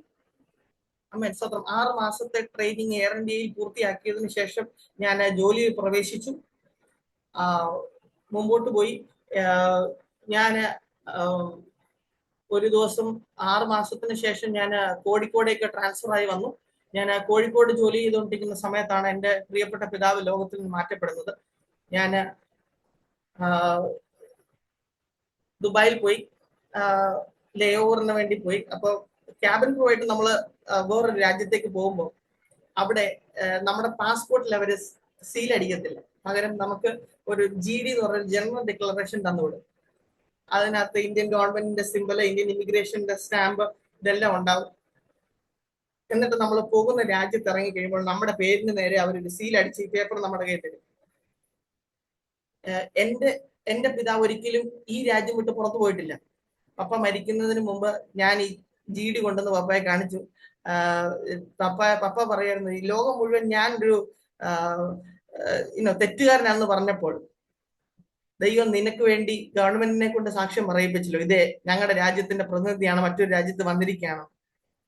സാധാരണഗതിയിൽ ഒരു ജനറേഷനിൽ അത് കണ്ടിന്യൂ ചെയ്ത് പോകാനുള്ള സാധ്യത ഉള്ളപ്പോൾ ദൈവം അതിനെ ബ്രേക്ക് ചെയ്തു. ആമേൻ. ദൈവത്തിന്റെ ഇടപെടലിൽ എപ്പോഴും നമുക്ക് വേണ്ടി ഉണ്ടെന്ന് വിശ്വസിക്കുന്നവരെ, ദൈവമക്കളെ, നിങ്ങൾ ആര് തന്നെയായിട്ട് നിങ്ങൾക്ക് കർത്താവുമായിട്ട് ഇതുവരെ ബന്ധമില്ലെങ്കിൽ ഇന്ന് ഈ സാക്ഷ്യം കേൾക്കുമ്പോൾ കർത്താവുമായിട്ടൊരു ബന്ധത്തിലേക്ക് വരാൻ ദൈവം നിങ്ങളെ സഹായിക്കട്ടെ എന്ന് ഞാൻ പ്രാർത്ഥിക്കുന്നു. ഏത് വലിയ ക്രൈസിസിന്റെ നടുവിൽ ദൈവത്തിന് ഇറങ്ങി വരാം. ഞാൻ ഈ പറയുന്ന ടെസ്റ്റ് മണിക്ക് ഇതിനേക്കാളും ആഴമുണ്ട്. ഇതിന്റെ ഡെപ്ത് എന്താണെന്ന് നിങ്ങൾക്ക് പേഴ്സണലി എന്നോട് സംസാരിക്കണം എന്നുണ്ടെങ്കിൽ തീർച്ചയായിട്ടും ഞാൻ ഓപ്പൺ ടു ടോക്ക്. ഇതിൽ കൂടുതൽ ഡീറ്റെയിൽസ് എനിക്ക് ഒരു പബ്ലിക് പ്ലാറ്റ്ഫോമിൽ ഷെയർ ചെയ്യാൻ പറ്റാത്തത് കൊണ്ടാണ് ഞാൻ പല വാക്കുകളും വെട്ടിച്ചുരുക്കുന്നത് എന്ന് നിങ്ങൾ മനസ്സിലാക്കും എന്ന് ഞാൻ മനസ്സിലാക്കുന്നു. അങ്ങനെ ദൈവത്തിന്റെ വലിയ ഫേവർ ഞാൻ അനുഭവിച്ചു. അർഹതയില്ലാത്ത സ്ഥാനത്ത് വലിയ ഫേവർ ഞാൻ അനുഭവിച്ചു. അങ്ങനെ ഞാൻ എയർ ഇന്ത്യയിൽ ജോലി കണ്ടിന്യൂ ചെയ്തു. പിതാവ് ലോകത്തിൽ നിന്ന് മാറ്റപ്പെട്ടു. ഞാൻ കർത്താവിനോട് ചോദിച്ചു, കർത്താവെ, എല്ലാം ഒന്ന് ശരിയായി വരുമായിരുന്നല്ലോ, കടമെല്ലാം ഒതുങ്ങി, ഞാനും പപ്പായും മമ്മിയും ഞങ്ങൾ എല്ലാവരും കൂടെ ജോലി ചെയ്ത് കഴിയുമ്പോഴത്തേന് ഒരു 5 വർഷം കൊണ്ട് ചിലപ്പോൾ ഞങ്ങളുടെ കടമെല്ലാം ഞങ്ങൾക്ക് വീട്ടാൻ സാധിച്ചേനേമായിരുന്നു എന്ന് ചിന്തിച്ചു. പക്ഷെ കർത്താവ് എന്നോട് ഒരു ദിവസം, ഞാൻ വളരെ 2-3 കാര്യങ്ങളിൽ ഞാൻ വളരെ ബിറ്ററായിരുന്നു, തുറന്നു പറയാൻ പോകട്ടോ, വളരെ വളരെ ബിറ്ററായിരുന്നു, ഉള്ളിൽ വളരെ കയ്പ് നിറഞ്ഞവനായിരുന്നു. ഒരു ദിവസം കർത്താവ് എന്നോട് സംസാരിച്ചു, നിന്റെ പിതാവിന്റെ ഈ ലോകത്തിൽ കുറച്ചു നാളും കൂടെ സുഖമായി ജീവിക്കുന്നതിനേക്കാൾ കൂടുതൽ his soul was important to me. നിന്റെ പിതാവിന്റെ ആത്മാവിന്റെ വീണ്ടെടുപ്പ് എനിക്ക് വളരെ വിലപ്പെട്ടതാണ്. അതുകൊണ്ടാണ് when it was the right time, ഞാനും നിന്റെ പിതാവും തമ്മിൽ ഹൃദയം കൊണ്ട് ഒരു അലൈൻമെന്റിലേക്ക് എത്തിയപ്പോൾ ഞാൻ അദ്ദേഹത്തെ വിളിച്ചത്. ആ വാക്ക് കേട്ടപ്പോൾ എൻ്റെ ഉള്ളിലെ ആ ഒരു വേദന അങ്ങ് മാറി. പിന്നെ എൻ്റെ ഉള്ളിൽ ഞാൻ സൂക്ഷിച്ചു വെച്ചിരുന്ന ഒരു കയ്പ് തുറന്ന് സംസാരിക്കാൻ പോവുകയാണ്. ഞാൻ സെമിനാരിൽ നിന്ന് കിട്ടിയ ഡിസ്കണ്ടിന്യൂഷൻ സർട്ടിഫിക്കറ്റിന് അടച്ച ഫീസിന്റെ റെസിപ്റ്റ് സൂക്ഷിച്ചു വെച്ചിട്ടുണ്ടായിരുന്നു. കാരണം നിയമപ്രകാരം ആരുടെയും സർട്ടിഫിക്കറ്റ് പിടിച്ചു വെക്കാൻ ഒരു സ്ഥാപനത്തിനും അധികാരമില്ല. അതിന് വേണ്ടിയിട്ട് എന്ത് ചെയ്യാൻ പാടില്ല, പൈസ മേടിക്കാൻ പാടില്ല. എൻ്റെ കയ്യിൽ 15,000 രൂപ മേടിച്ചത് കൊണ്ടല്ല, ആ സമയത്ത് 15,000 രൂപയുടെ വില ഭയങ്കരമായിരുന്നു. 1.5 കോടി രൂപയുടെ വില ഉണ്ടായിരുന്നു ആ സമയത്തിന്. 15,000 രൂപയ്ക്ക് മേടിച്ചത് എനിക്ക് ഭയങ്കര വേദനയായി. ആ സ്ഥാപനത്തിന്റെ നിയമമായിരുന്നു, അവരത് നടപ്പാക്കി. എല്ലാവരും ആ പ്രോസസ്സ് കൂടെ പോവും, ഞാനും പോയി. പക്ഷെ എന്നെ സംബന്ധിച്ചിടത്തോളം ഭയങ്കര വേദനയായിപ്പോയി. ഇന്ന് ആ സ്ഥാപനത്തിൽ ആ പ്രവണതയില്ല. ഡിസ്കണ്ടിന്യൂഷൻ ഫീസ് എടുത്തു കളഞ്ഞു. ദൈവത്തിന്റെ ഇന്റർവെൻഷനായി സ്തോത്രം. പക്ഷെ പേഴ്സണലി പറയട്ടെ, ഞാനിത് ആരെയും കുറ്റപ്പെടുത്താൻ വേണ്ടി പറയില്ല. പേഴ്സണലി ഞാൻ ഹൃദയത്തിൽ അതൊരു കയ്പായിട്ട് സൂക്ഷിച്ചു വെച്ചിരുന്നു. ഏതെങ്കിലും സമയത്ത് പൈസ കിട്ടുമ്പോൾ ഒരു വക്കീലിനെ വെച്ച് ഇവർക്കെതിരെ കേസ് കൊടുക്കണമെന്നായിരുന്നു എൻ്റെ ഉള്ളിലെ ആഗ്രഹമുള്ളൂ. എന്നോട് ഇങ്ങനെ ചെയ്യാൻ പാടില്ലായിരുന്നു. പക്ഷെ ഞാൻ നിങ്ങളോട് ആത്മാർത്ഥമായിട്ട് പറയട്ടെ, ഒരു ദിവസം കർത്താവ് എന്നോട് സംസാരിച്ചു, ഇനി ഞാൻ നിന്നെ അനുഗ്രഹിക്കണമെന്നുണ്ടെങ്കിൽ നീ ആ റെസിപ്റ്റ് കീറിക്കളഞ്ഞാലും ഞാൻ നിന്നെ അനുഗ്രഹിക്കത്തുള്ളൂ. അന്ന് ആ ദൈവശബ്ദത്തിന് മുമ്പിൽ ആ റെസിപ്റ്റിന്റെ ഉള്ളിന്റെ പുറകിലുണ്ടായിരുന്ന കയ്പിനെയും ഉപേക്ഷിക്കാൻ ദൈവം സഹായിച്ചു. ദൈവം അനുഗ്രഹിക്കാനും തുടങ്ങി. ചില കാര്യങ്ങളെ വിട്ട് കളയുന്നതിനകത്ത് വലിയ അനുഗ്രഹം ഉണ്ടാകും. ചില കാര്യങ്ങളെ, ചില കയ്പുകളെ പിടിച്ചു വെച്ചുകൊണ്ടിരിക്കുന്നത് കൊണ്ട് നമ്മളുടെ ഹൃദയം കഴിച്ചു പോകും. നമുക്ക് I know the situation really hurt you. നിങ്ങളെ വിഷമിപ്പിച്ചു എന്നുള്ളത് എനിക്കറിയാം. എനിക്കറിയാവുന്നതിനേക്കാൾ കൂടുതൽ ദൈവത്തിനറിയാം. നിങ്ങളുടെ വേദനയുടെ ആഴവും ദൈവത്തിനറിയാം. പക്ഷെ എത്ര നാളും നിങ്ങൾ ഇത് പിടിച്ചു വെച്ചുകൊണ്ടിരിക്കും? ഇന്ന് എന്നെ കേൾക്കുന്ന ചിലരോട് പരിശുദ്ധാത്മാവിൽ, ദൈവാത്മാവിൽ നിറഞ്ഞ് ഞാൻ നിങ്ങളോട് പറയട്ടെ, ചിലതിനെ വിട്ടുകളയാൻ തയ്യാറായാൽ ദൈവം നിങ്ങളെ അനുഗ്രഹിക്കുന്നത് നിങ്ങളുടെ കണ്ണുകൊണ്ട് കാണാനും നിങ്ങളുടെ ചെവി കൊണ്ട് കേൾക്കാനും നിങ്ങൾക്കത് അനുഭവിക്കാനും ഞാൻ വിശ്വസിക്കുന്നു. എന്നെ ഈ സാക്ഷ്യത്തിലൂടെ കേൾക്കുന്ന ചിലർ നിങ്ങളുടെ ഉള്ളിലുള്ള ചില കയ്പുകളെ വിട്ടുകളയാൻ നിങ്ങൾ തയ്യാറാകുമെങ്കിൽ നിങ്ങളുടെ ശരീരങ്ങളിൽ പോലും ഒരു ദൈവത്തിന്റെ സൗഖ്യം ഉണ്ടാവാൻ ഉള്ള ഒരു വലിയ സാധ്യത ഈ സമയത്ത് ഉണ്ട് എന്ന് ചിലരോട് പറയാൻ എൻ്റെ ഉള്ളിൽ ഒരു വലിയ ബോധ്യതയുണ്ട്. ചില രോഗങ്ങൾ പോലും നമ്മുടെ ഉള്ളിൽ നമ്മൾ സൂക്ഷിച്ചു വെച്ചിരിക്കുന്ന ചില കയ്പുകളുടെ അനന്തരഫലമാകാൻ സാധ്യതയുണ്ട്. അതുകൊണ്ട് ഇന്ന് നമുക്ക് പകയോ വിദ്വേഷമോ കയ്പോ പിണക്കോ എന്തെങ്കിലും ഉണ്ടെങ്കിൽ വിട്ടുകളയാം, മനഃപൂർവ്വമായി ക്ഷമിക്കാം. ദൈവത്തിന്റെ വലിയ നടത്തിപ്പ് അതിന്റെ എല്ലാം പുറകിലുണ്ട് എന്ന് തീർച്ചയായിട്ടും ഞാൻ വിശ്വസിക്കുന്നു. ഞാന് എൻ്റെ ഉള്ളിലെ കയ്പുകളെല്ലാം ദൈവം ഓരോ ദിവസവും നമ്മളെ ദൈവം പണിതുകൊണ്ടിരിക്കണം. ഞാൻ തികഞ്ഞവനായി നിങ്ങളോട് സംസാരിക്കുകയല്ല. എൻ്റെ ഉള്ളിൽ ദൈവം ഇന്നും പണി ചെയ്തുകൊണ്ടിരിക്കുന്ന കാര്യങ്ങൾ ഉണ്ട്. ഞാൻ ഓൾസോ വർക്ക് ഇൻ പ്രോഗ്രസ്. വേഗത്തിൽ മുമ്പോട്ട് പോകാം.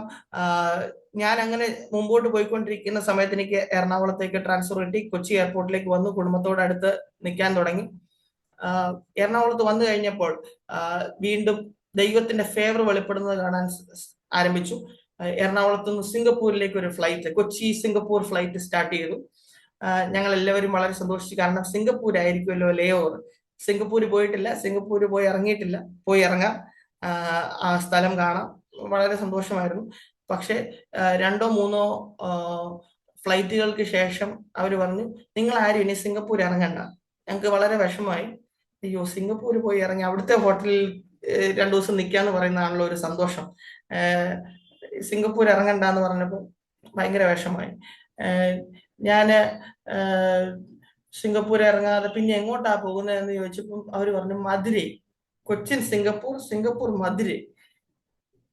നിങ്ങൾക്കറിയാമോ, എനിക്കൊന്നും തോന്നിയില്ല. ഓക്കെ, മധുരൈ മധുരൈ പോകാമെന്ന് വിചാരിച്ച് സാധാരണഗതിയിൽ അന്നും ബാഗ് പാക്ക് ചെയ്ത് യൂണിഫോം ഇട്ട് ഞാൻ ഫ്ലൈറ്റിന് പോയി. മധുരയിൽ ഫ്ലൈറ്റ് ലാൻഡ് ചെയ്തു. മധുരൈ എയർപോർട്ടിൽ ഫ്ലൈറ്റ് ലാൻഡ് ചെയ്തപ്പോൾ അവിടെ ഇന്റർനാഷണൽ ഫ്ലൈറ്റുകൾ അധികം ഇല്ലാത്തത് ഒരു ഇന്റർനാഷണൽ ഫ്ലൈറ്റ് വന്നത് അവരുടെ ഭയങ്കര ആഘോഷമാണ്. അവിടുത്തെ കസ്റ്റംസ് ഓഫീസേഴ്സ്, ഇമിഗ്രേഷൻ ഓഫീസേഴ്സ്, ഡ്യൂട്ടിയിലുള്ളവരും ആ ടെർമിനലിൽ ഇല്ലാത്തവർ പോലും ക്രൂവിനെയും അവിടുത്തെ പൈലറ്റ്സിനെ ഒക്കെ റിസീവ് ചെയ്യാനായിട്ട് അവരെല്ലാവരും വന്ന് അവിടെ നിലയുറപ്പിച്ചിട്ടുണ്ടായിരുന്നു. വളരെ ആഘോഷപൂർവ്വം അവർ ഞങ്ങളെ സ്വീകരിച്ചു. ഞാൻ മധുരൈ എയർപോർട്ടിൽ നിന്ന് വെളിയിൽ ഇറങ്ങിയപ്പോഴാണ് അവിടെ ബോർഡ് എഴുതി വെച്ചിരിക്കുന്നത് മധുരൈ ഇന്റർനാഷണൽ എയർപോർട്ട്. അപ്പോഴാണ് എൻ്റെ ഉള്ളിൽ കത്തിയത്, വർഷങ്ങൾക്ക് മുമ്പ് ഞാൻ ഈ മധുരയിലാണല്ലോ വന്ന് ബാഗും തൂക്കി നിന്ന് റെയിൽവേ സ്റ്റേഷനിൽ നിന്ന് ഇറക്കി വിട്ട് ഞാൻ ഇങ്ങനെ ഒരു അനാഥനെ പോലെ ആരും സഹായിക്കാനില്ലാതെ ഈ പട്ടണത്തിലാണല്ലോ ഞാൻ കരഞ്ഞ് കണ്ണുനീരോടെ നിന്നത്. എന്ത് ചെയ്യണമെന്ന് അറിയാൻ മേലാതെ നിന്നത്. ദൈവം എന്ന് തന്നെ ഈ പട്ടണത്തിൽ തിരിച്ചു കൊണ്ടുവന്നു. ഞാൻ എൻ്റെ ഈ അനുഭവ സാക്ഷ്യം വർഗീസ് പാസ്റ്ററിന്റെ അടുത്തൊന്ന് ഷെയർ ചെയ്യാൻ ഒരു അവസരം കിട്ടി. അദ്ദേഹത്തിന്റെ ചർച്ചിൽ അത് പറഞ്ഞപ്പോൾ ഇങ്ങനെ പറഞ്ഞു, 60 കോടി രൂപയുടെ സർക്കാരിന്റെ ട്രെയിനിൽ നിന്ന് ഇയാളെ ഇറക്കി വിട്ടപ്പോൾ 600 കോടി രൂപയുടെ സർക്കാരിന്റെ പ്ലെയിനിൽ ദൈവം ആ പട്ടണത്തിൽ തിരിച്ചു കൊണ്ടുവന്നത്. ആമേൻ, സ്തോത്രം. ഞാന് ട്രെയിനിൽ നിന്ന് ഇറക്കി വിട്ട് ഞാൻ ഈ സാക്ഷ്യം ഒരാളോട് പറഞ്ഞപ്പോൾ അദ്ദേഹം എന്നോട് പറഞ്ഞു, ട്രെയിനിൽ നിന്ന് ഇറക്കി വിട്ടു ദൈവം പ്ലെയിനിൽ കൊണ്ടുവന്നു എന്ന് പറഞ്ഞപ്പോൾ എന്നോട് തിരിച്ച് തമാശക്ക് പറഞ്ഞു, അതിന് പാസ്റ്ററിന്റെ പ്ലെയിനിലൊന്നും അല്ലല്ലോ, സർക്കാരിന്റെ പ്ലെയിനിലല്ലേ വന്നേ. അതിനുള്ള മറുപടി ആയിരുന്നു, സർക്കാരിന്റെ ട്രെയിനിൽ നിന്നാണല്ലോ ഇറക്കി വിട്ടത്, അപ്പൊ സർക്കാരിന്റെ പ്ലെയിനിൽ തിരിച്ചു വരുന്നതാണല്ലോ അതിന്റെ ഒരു മാന്യത. ആമേ, ഞാൻ നിങ്ങളോട് പറയുന്നു, ഞാനൊരു തമാശ രൂപേണ പറഞ്ഞു എന്നേ ഉള്ളൂ. പക്ഷെ ദൈവത്തിന്റെ മാന്യത, ദൈവം എല്ലാ മൈന്യൂട്ട് ഡീറ്റെയിൽസ് ഓർത്തു വെക്കും. ദൈവം എല്ലാ മൈന്യൂട്ട് ഡീറ്റെയിൽസ് ഓർത്തു വെക്കും. സാധാരണ ഞങ്ങളെ താമസിപ്പിക്കാറുള്ളത് എയർപോർട്ടിന് ഏറ്റവും അടുത്തുള്ള ഒരു ഹോട്ടലിലാണ്, പോകാനും വരാനുള്ള സൗകര്യത്തിന് വേണ്ടിയിട്ട്. പക്ഷെ മധുരയിൽ ചെന്ന് കഴിഞ്ഞപ്പോൾ ഞാൻ നോക്കിയപ്പോൾ ഞങ്ങളുടെ കാറ്, ഞാൻ അവിടെ ചെന്ന് ഇറങ്ങി ഉടനെ തന്നെ ഒരാൾ വന്ന് പെട്ടി മേടിച്ചിട്ട് പറഞ്ഞു, സർ, ഞാൻ ഹോട്ടലിൽ നിന്ന് ഡ്രൈവറാണ്, നമുക്ക് പോകാം, സാറിനുള്ള റൂം അറേഞ്ച് ചെയ്തിട്ടുണ്ട്, ഓർക്കണം, ഒരു ഹോട്ടലിൽ മുറി എടുത്ത് താമസിക്കാൻ സ്ഥലമില്ലാതെ, പണമില്ലാതെ, ബാഗും പിടിച്ചുകൊണ്ട് ഒരു ഹെൽപ്പിന് വേണ്ടി ആരും ഇല്ലാതെ വർഷങ്ങൾക്ക് ഞാൻ ആ പട്ടണത്തിൽ നിന്നാണ്. ദൈവം തിരിച്ചു കൊണ്ടുവന്നിരിക്കുകയാണ്. ഇന്ന് ബാഗ് എടുക്കാൻ ആള്, വണ്ടി, ഡ്രൈവർ, അവിടെ ഞാൻ വരുന്നതിന് മുമ്പ് തന്നെ എനിക്ക് വേണ്ടി ഹോട്ടൽ റൂം സെറ്റ് ചെയ്ത് വെച്ചിരിക്കുകയാണ്. അവിടെ അവിടുത്തെ ഒരു 5 സ്റ്റാർ ഹോട്ടലില്, 5 സ്റ്റാർ അല്ല, 3 സ്റ്റാർ 4 സ്റ്റാർ ഹോട്ടലാണെന്ന് തോന്നുന്നു, എനിക്ക് കൃത്യമായി ഓർമ്മയില്ല. ആ ഹോട്ടലിൽ ചെന്നു. രാത്രി ഞാൻ വിശ്രമിച്ചു. രാവിലെ എഴുന്നേറ്റ് നോക്കിയപ്പോൾ ഈ ഹോട്ടലിൽ നിന്ന് നോക്കിക്കഴിഞ്ഞാൽ ഞാൻ അന്ന് നിന്ന് കരഞ്ഞ ബസ് സ്റ്റാൻഡും റെയിൽവേ സ്റ്റേഷനും എനിക്ക് കൃത്യമായിട്ട് കാണാം. അതാണ് ഈ ഹോട്ടലിൽ നിന്നുള്ള വ്യൂ. ഞാൻ വെറുതെ ഹോട്ടലിന്റെ പരിസരത്തൂടെ നടക്കാൻ ഇറങ്ങി. ആ ഹോട്ടലിന്റെ ഫ്രണ്ടിൽ ചെന്നപ്പോൾ ആ ഹോട്ടലിന്റെ പേര് JC റെസിഡൻസി എന്നാണ് മനസ്സിലാക്കി. ഞാൻ അവരോട് ചോദിച്ചു, എന്താ ഈ JC റെസിഡൻസി? കൗതുകത്തിന്റെ പുറത്ത് ചോദിച്ചതാണ്. അദ്ദേഹം അന്നേരം ആ റിസപ്ഷനിൽ ഉണ്ടായിരുന്ന പെൺകുട്ടി എന്നോട് പറഞ്ഞു, ഞങ്ങളുടെ ഹോട്ടലിന്റെ മുതലാളി അയ്യ ഒരു തികഞ്ഞ വിശ്വാസിയാണ്, അതുകൊണ്ട് അദ്ദേഹത്തിന്റെ ഹോട്ടലിന് അദ്ദേഹം ജീസസ് ക്രൈസ്റ്റ് റെസിഡൻസി എന്നാണ് പേരിട്ടിരിക്കുന്നത്. അതിന്റെ ഷോർട്ട് ഫോം ആണ് JC റെസിഡൻസി. നിങ്ങൾ ഗൂഗിൾ ചെയ്ത് നോക്കിയാൽ ഇപ്പോഴും നിങ്ങൾക്ക് കാണാം, മധുരയിലുണ്ട് JC റെസിഡൻസി. ദൈവം നമുക്ക് വേണ്ടി ചെയ്യാൻ പോകുന്ന കാര്യങ്ങൾക്കകത്ത് ദൈവത്തിന്റെ ഒരു കയ്യൊപ്പ് ഉണ്ടാവും ദൈവമക്കളെ. ഞാൻ ആ ഹോട്ടലിന്റെ പരിസരത്തൂടെ നടന്നപ്പോൾ ആ ഹോട്ടലിന്റെ മതിൽ എഴുതി വെച്ചിരിക്കുകയാണ്, അങ്ങനെ യേശു 5 അപ്പവും 2 മീനും കൊണ്ട് 5000 പേരെ പോഷിപ്പിച്ചു. ഞാൻ വിചാരിച്ചു, ദൈവം എങ്ങനെയൊക്കെയാണ് നമ്മളോട് സംസാരിക്കുന്നത്, എങ്ങനെയൊക്കെയാ ദൈവിക ഇടപെടൽ. ഏത് പട്ടണത്തിൽ അപമാനിതനായി തല കുനിച്ച് ആരും സഹായിക്കാനില്ലാതെ നിന്നു, അതേ പട്ടണത്തിൽ ദൈവത്തിന്റെ വലിയ പ്രവൃത്തി, ദൈവത്തിന്റെ വലിയ കരുതൽ കാണാൻ ദൈവം അവസരം തന്നു. ആമേൻ. ഞാൻ എന്റെ പുകഴ്ചയ്ക്ക് വേണ്ടി ഒരു വാക്ക് പോലും പറയല്ല, ദൈവം ചെയ്ത കാര്യങ്ങൾ നിങ്ങളുടെ ഉത്തേജനത്തിന് വേണ്ടി പറയുന്നു. മുമ്പോട്ട് പോയി അതിനുശേഷം രണ്ട് സംഭവങ്ങൾ ദൈവം ചെയ്തത് പറയുന്നത് തീർച്ചയായിട്ടും പ്രയോജനപ്പെടും എന്ന് തോന്നുന്നു.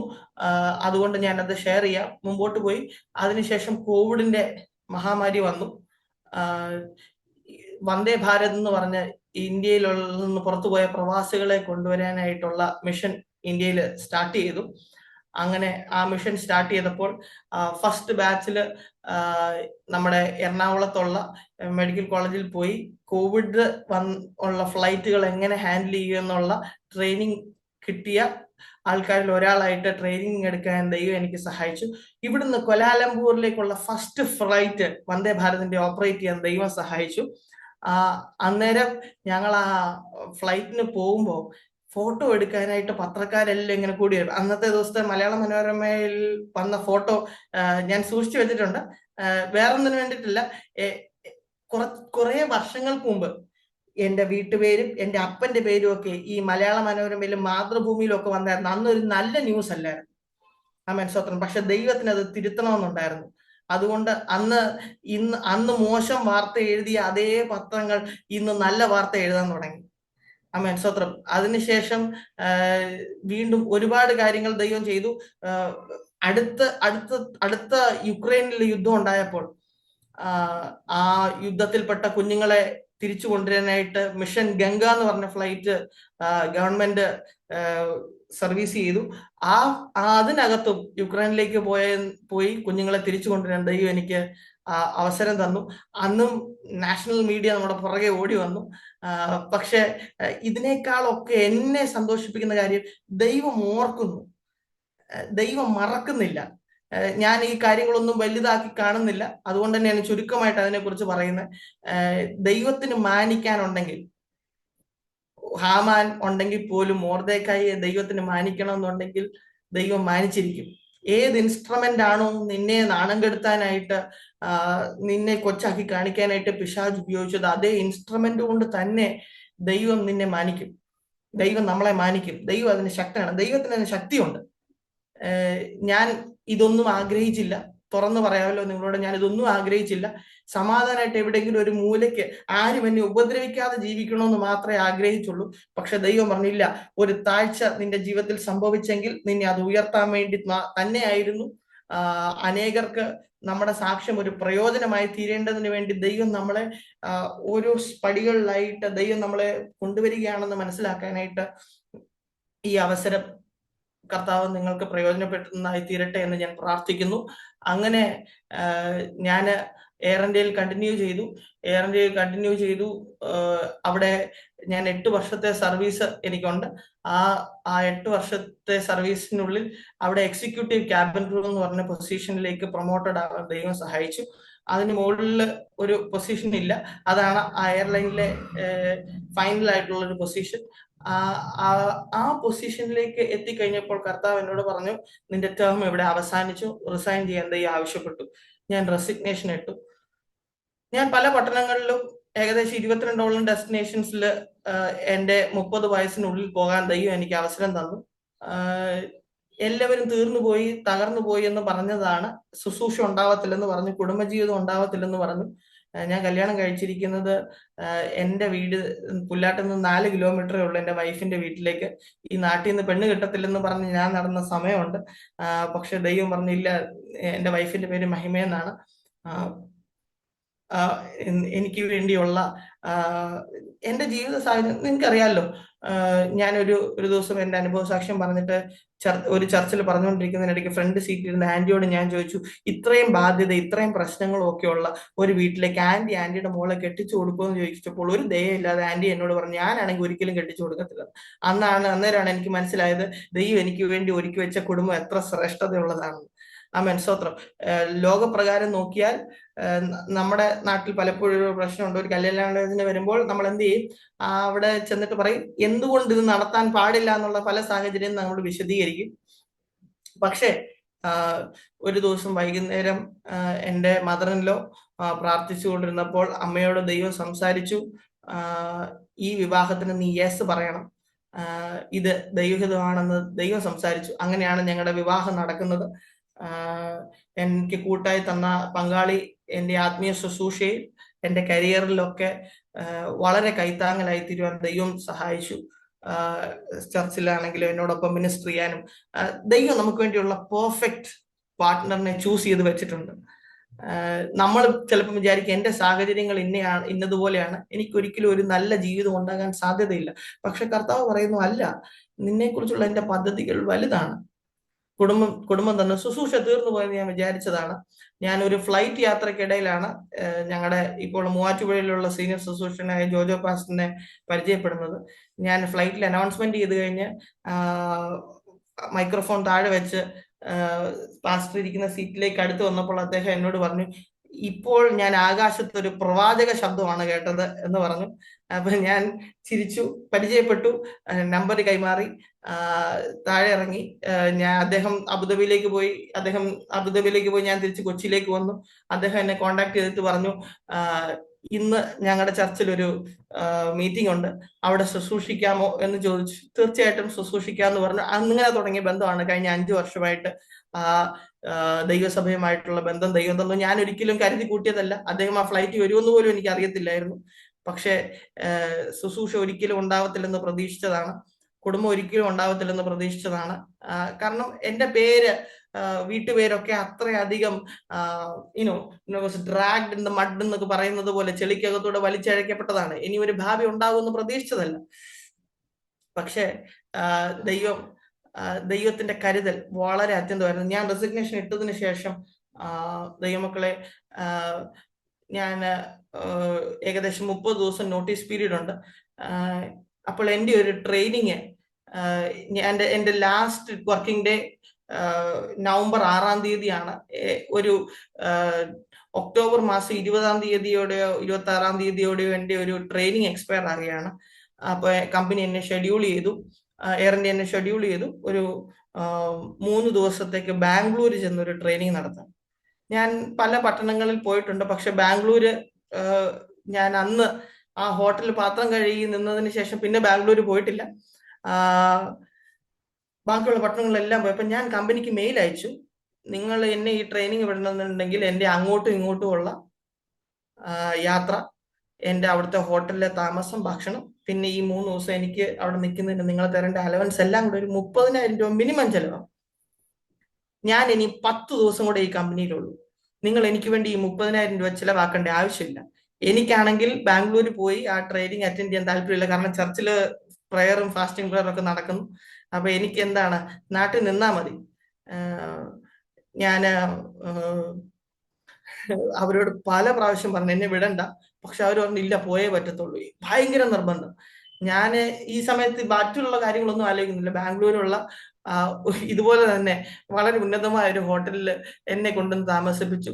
ഞാൻ ഫസ്റ്റ് ഡേ രാത്രിയിൽ അവിടെ ഇരുന്ന് പ്രാർത്ഥിച്ചുകൊണ്ടിരുന്നപ്പോൾ എൻ്റെ ഉള്ളിൽ പരിശുദ്ധാത്മാവ്, ഞാൻ ബാംഗ്ലൂര് അതേ പട്ടണത്തിൽ അതേ സ്ഥലത്ത് കുറെ നാളുകൾക്ക് മുമ്പ് അവിടെ ക്ലീനിങ് ജോലി ചെയ്തിരുന്നത് കർത്താവ് എൻ്റെ കണ്ണിലൂടെ ഇങ്ങനെ തന്നിട്ട് പറഞ്ഞു, നീ മറന്നുപോയെങ്കിലും ഞാൻ മറന്നിട്ടില്ലായിരുന്നു, എനിക്ക് നിന്നെ മാനിക്കണം, അതുകൊണ്ടാണ് വൺ ലാസ്റ്റ് ടൈം നിന്നെ ഇങ്ങോട്ട് കൊണ്ടുവന്നത്. ആമേൻ. ദൈവം എല്ലാം ഓർമ്മയിൽ വെക്കുന്ന ദൈവമാണ്. ഞാന് വലിയ വായിൽ നിലവിളിച്ചു. ഇവിടെ ലാണജയുടെ തന്നെയുള്ള ജിജോ പാസ്റ്ററിനെ ഞാൻ വിളിച്ചു. ജിജോ പാസ്റ്ററിനെ വിളിച്ചപ്പോൾ അദ്ദേഹം എന്നോട് പറയുകയാണ്, പാസ്റ്ററെ, 401 നമ്പർ മുറിയിൽ ഒരു ദൂതൻ നിപ്പുണ്ട്. അപ്പൊ പാസ്റ്ററിന് അറിയത്തില്ല ഞാൻ ഏതാ, എന്റെ റൂം നമ്പർ 401 ആയിരുന്നു. അന്ന് രാത്രി ഞാൻ വളരെ വളരെ സന്തോഷത്തോടെ ദൈവത്തെ സ്തുതിച്ചു. ദൈവത്തിന്റെ പദ്ധതികൾ, ദൈവത്തിന്റെ വഴികൾ എത്ര അഗോചരമാണ്. കഷ്ടതയുടെ നാളുകൾ പറഞ്ഞു കഴിഞ്ഞാൽ ഒരുപാടുണ്ട്.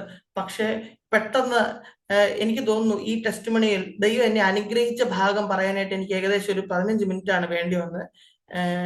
എൻ്റെ സ്ട്രഗിളുകൾ പറയാനായിട്ട് എനിക്ക് ചിലപ്പോൾ ഒരു അരമണിക്കൂറോ 45 മിനിറ്റോ വേണ്ടി വന്നിട്ടുണ്ടാവും. ഞാൻ നിങ്ങളോട് പറഞ്ഞത്, കണ്ണടച്ചു തുറക്കുന്നത് പോലെ ദൈവം സിറ്റുവേഷൻസിനെ ചേഞ്ച് ചെയ്യും. അതുകൊണ്ടാണ് സ്ട്രഗിൾസ് കൂടുതലായിട്ട് തോന്നുകയും ബ്ലെസ്സിങ്സിന്റെ ടൈം വരുമ്പോൾ പെട്ടെന്ന് സംഭവിച്ചതുപോലെ തോന്നുകയും ചെയ്യുന്നത്. കാരണം കണ്ണടച്ച് തുറക്കുന്നതിന് മുമ്പാണ് ഈ കാര്യങ്ങളെല്ലാം സംഭവിക്കുന്നത്. ഞാൻ ഏഷ്യൻ ഭൂഖണ്ഡം വിട്ടുപോയിട്ടില്ലായിരുന്നു. എന്നോട് കർത്താവ് പറഞ്ഞു റെസിഗ്നേഷൻ ഇട്ട് കഴിഞ്ഞപ്പോൾ ഇവിടെ ചർച്ചിനടുത്ത് മൂവാറ്റുപുഴയിൽ തന്നെയുള്ള ഡെൻകെയർ എന്ന് പറഞ്ഞ സ്ഥാപനത്തിൽ കർത്താവ് എനിക്ക് അവിടുത്തെ ഇന്റർനാഷണൽ ഓപ്പറേഷൻസിന്റെ ഹെഡ് ഓഫ് ദ ഡിപ്പാർട്ട്മെന്റ് ആയിട്ട് ജോലി തന്നു. ഞാൻ പലപ്പോഴും ആലോചിക്കാറുണ്ട്, ദൈവമേ, എന്ത് യോഗ്യത ഉണ്ടായിട്ടാണ് ഒരു ഡിപ്പാർട്ട്മെന്റ് HOD ആയിട്ടിരിക്കാൻ എന്ത് യോഗ്യത എനിക്കുള്ളത് ഞാൻ പലപ്പോഴും ചിന്തിക്കാറുണ്ട്. കഴിഞ്ഞ ദിവസം എൻ്റെ ഒരു കൂട്ടുകാരൻ എന്നെ വിളിച്ചു. 12ാം ക്ലാസ്സിൽ എൻ്റെ കൂടെ പഠിച്ച ഒരു സഹോദരൻ എന്നെ വിളിച്ചു. അദ്ദേഹത്തോട് ഞാൻ നീ ഇപ്പൊ എന്നെ ചിന്തിച്ചു പിന്നെന്ന് പറഞ്ഞപ്പോ അദ്ദേഹം എന്നോട് നീയോ എന്ന് ചോദിച്ചു. ഞാൻ പറഞ്ഞ അതെ, ഞാൻ തന്നെ. ഞാനും പലപ്പോഴും കണ്ണാടിയുടെ ഫ്രണ്ട് ഇരുന്നിട്ട് ഇതേ ചോദിച്ചു എന്നോട് തന്നെ ചോദിക്കണേ, നീയോ? ഡിസ്ലെക്സിയ ബാധിച്ച് കണക്കിന് 9 തവണ തോറ്റ ബെഞ്ചമിൻ എങ്ങനെ ഇന്ന് കണക്ക് നോക്കുന്നു എന്ന് എനിക്കറിയത്തില്ല. ഡെൻകെയർ എന്ന് പറഞ്ഞ സ്ഥാപനത്തിന് ഏകദേശം 7ഓളം രാജ്യങ്ങളിൽ ബിസിനസ് ഉണ്ട്. ഇന്ത്യക്ക് പുറത്തുള്ള ആ ബിസിനസ്സുകളുടെ ഉത്തരവാദിത്വം കമ്പനി എന്നെ ഏൽപ്പിക്കുമ്പോൾ എനിക്കറിയില്ല ദൈവം എന്താണ് ദൈവം പ്രവർത്തിച്ചതെന്ന് എനിക്കറിയത്തില്ല. ദൈവത്തിന്റെ ഫേവർ, ദൈവത്തിന്റെ കരുണ, ദൈവത്തിന്റെ കൃപ, അതെല്ലാമാണ് ദൈവം നടത്തിയതാണ്. ദൈവത്തിന്റെ ആ ഒരു ഞാൻ പറഞ്ഞല്ലോ, എയർ ഇന്ത്യയിൽ ഞാൻ 8 വർഷം ജോലി ചെയ്തു. ഏഷ്യൻ ഭൂഖണ്ഡം വിട്ട് പോകാൻ അവസരം ഉണ്ടായിട്ടില്ല. മെയ് മാസം ഞാൻ ന്യൂസിലാൻഡിലേക്ക് പോയി. അവിടെ ഏകദേശം ഒരു 3 ആഴ്ച ചിലവിട്ട് ഞാൻ തിരിച്ചു വന്നു. അപ്പോൾ കർത്താവിനോട് പറഞ്ഞു, എയർലൈനിന് കൊണ്ടുപോകാൻ പറ്റാത്ത സ്ഥലങ്ങളിൽ എനിക്ക് നിന്നെ കൊണ്ടുപോകാൻ പറ്റുമെന്ന് എനിക്ക് മനസ്സിലായോ? അപ്പൊ ദൈവം ഒരു വാതിൽ അടച്ച് മറ്റൊരു വാതിൽ തുറന്നപ്പോ സത്യം പറഞ്ഞാൽ it was A surprise for my. കർത്താവ് എന്നോട് റിസൈൻ ചെയ്യാൻ പറഞ്ഞപ്പോൾ അതിന്റെ പുറകിലുള്ള ദൈവിക പദ്ധതി എന്താണെന്ന് എനിക്ക് മനസ്സിലായില്ല. പക്ഷെ ഇന്ന് ഞാൻ കൃത്യമായിട്ട് നിങ്ങളോട് പറയുന്നു, ദൈവിക പദ്ധതികൾ ഓരോ ദിവസവും നമ്മുടെ മുമ്പിൽ ദൈവം തുറന്നു വന്നുകൊണ്ടേയിരിക്കും. ഈ ലോകത്തിന്റെ നന്മകളൊന്നും അല്ല ദൈവമക്കളെ, മറിച്ച് ഇതെല്ലാം ദൈവത്തെ സേവിക്കുമ്പോൾ കർത്താവ് നമുക്ക് തരുന്ന ചെറിയ ചെറിയ ഇൻസെന്റീവുകൾ മാത്രമാണ്. ഈ എക്സ്പീരിയൻസുകളിലെല്ലാം കൂടെ കർത്താവിനെ കൂടുതലായിട്ട് അറിയാനും ഏത് പ്രതിസന്ധിയിലും ദൈവം കൂടെ ഉണ്ടെന്നും കർത്താവ് കൈവിടത്തില്ലെന്നുള്ള നിശ്ചയമായ ബോധ്യതയിലേക്ക് വരാനും ദൈവം സഹായിച്ചു. അതാണ് ഇതിനകത്ത് ഏറ്റവും വലിയ ടേക്ക് അവേ. ഇന്ന് എൻ്റെ 5ാമത്തെ വിവാഹ വാർഷികമാണ്. ഇന്നത്തെ ദിവസം അരോമ TVയിൽ ഈ ദൈവ മക്കളോടുകൂടെ ദൈവദാസനോടൊപ്പം എൻ്റെ ജീവിതാനുഭവങ്ങൾ പങ്കുവെക്കാൻ ദൈവം സഹായിച്ച വലിയ അവസരത്തിനായി ഞാൻ ദൈവത്തിന് നന്ദി പറയുന്നു. ഇന്ന് എന്നെ കേൾക്കുന്ന നിങ്ങൾ ആരെങ്കിലും ഏതെങ്കിലും രീതിയിൽ സ്ട്രഗിൾ ചെയ്യുന്നുണ്ടെങ്കിൽ ഞാൻ തീർച്ചയായിട്ടും ദൈവാശ്രയ ബോധത്തോട് തന്നെ നിങ്ങളോട് പറയട്ടെ, കർത്താവ് നിങ്ങളുടെ പ്രശ്നങ്ങൾക്കെല്ലാം പരിഹാരകനാണ്. അത് നിങ്ങളുടെ പ്രശ്നം നിയമക്കുരുക്കാകട്ടെ, എൻ്റെ വീട്ടിലുണ്ടായിരുന്ന മുഴുവൻ കടവും കോടതിയെ കൊണ്ട് ദൈവം എഴുതി തള്ളിച്ചു. ഒരു ബാധ്യതയും എന്നെ പിന്തുടരാൻ ദൈവം അനുവദിച്ചില്ല. നല്ല കുടുംബം തന്നു, നല്ല ഭാവി തന്നു, ഈ നല്ല നല്ല ശുശ്രൂഷ ദൈവം തന്നു. എന്തൊക്കെ ഞാൻ ആഗ്രഹിച്ചോ, എന്തൊക്കെ അതിനേക്കാൾ ഉപരി എന്തൊക്കെ എനിക്ക് നഷ്ടപ്പെട്ടെന്ന് ഞാൻ വിചാരിച്ചോ, അതെല്ലാം ദൈവം എനിക്ക് ഇരട്ടിയായി മടക്കി തന്നു. നമ്മുടെ പ്രയത്നം കൊണ്ടല്ല, കർത്താവിന്റെ കരുണയാലാണ് നമ്മൾ ഇന്ന് മുമ്പോട്ട് പോകുന്നത്. കർത്താവിന്റെ അനുഗ്രഹങ്ങൾ നമ്മുടെ മേൽ ഒരിക്കലും നിന്നു പോകത്തില്ല. കർത്താവ് നമ്മളെപ്പോഴും കർത്താവിനോട് കൂടുതൽ അടുക്കാനായിട്ട് ആഗ്രഹിക്കുന്നു. വിശ്വാസത്തിന്റെ പടിയിൽ ഒന്നുകൂടെ വർദ്ധിച്ചു വരാൻ ഈ സാക്ഷ്യത്തിന്റെ വാക്കുകൾ കേൾക്കുന്ന നിങ്ങൾ ഓരോരുത്തരെയും ദൈവം സഹായിക്കട്ടെ എന്ന് പറഞ്ഞുകൊണ്ട് എന്റെ വാക്കുകൾ നിർത്തുന്നു. ദൈവം നമ്മളെല്ലാവരെയും ധാരാളമായിട്ട് അനുഗ്രഹിക്കട്ടെ. അവസരം അനുവദിച്ച ദൈവദാസൻ അരോമാറ്റി എല്ലാവർക്കും നന്ദി അറിയിക്കുന്നു. Thank you. ആമേൻ. സ്തോത്രം. നമ്മുടെ കണ്ണിന് മുൻപിൽ, നമ്മുടെ ദൃഷ്ടിയിൽ യാദൃച്ഛികമാണ് എന്ന് നമുക്ക് തോന്നാമെങ്കിലും ദൈവം തൻ്റെ പ്രീ പ്ലാനിൽ ചെയ്ത കാര്യങ്ങൾ അത് അതിൻ്റെ സമയത്ത് ദൈവഹിതപ്രകാരം ആ സ്റ്റെപ്പ് ബൈ സ്റ്റെപ്പായിട്ട് ദൈവം അത് ചെയ്യുവാനിടയായിത്തീരും. പലപ്പോഴും ദൈവത്തിൻ്റെ പദ്ധതികളെ നമുക്ക് മുന്നമേ മനസ്സിലാക്കാൻ കഴിയാതെ പോകുന്നു.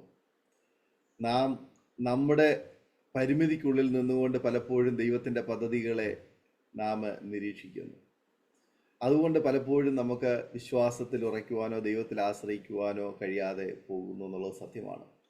എന്നാൽ ജോസഫിനെ സ്വന്തം കുടുംബത്തിൽ നിന്ന്, സ്വന്തം സഹോദരന്മാരാൽ ഒട്ടക്കിണറ്റിലിട്ടു. അപ്പൻ്റെ മുൻപാകെ മകൻ മരിച്ചുപോയി എന്ന് വിധി എഴുതിപ്പിച്ചു.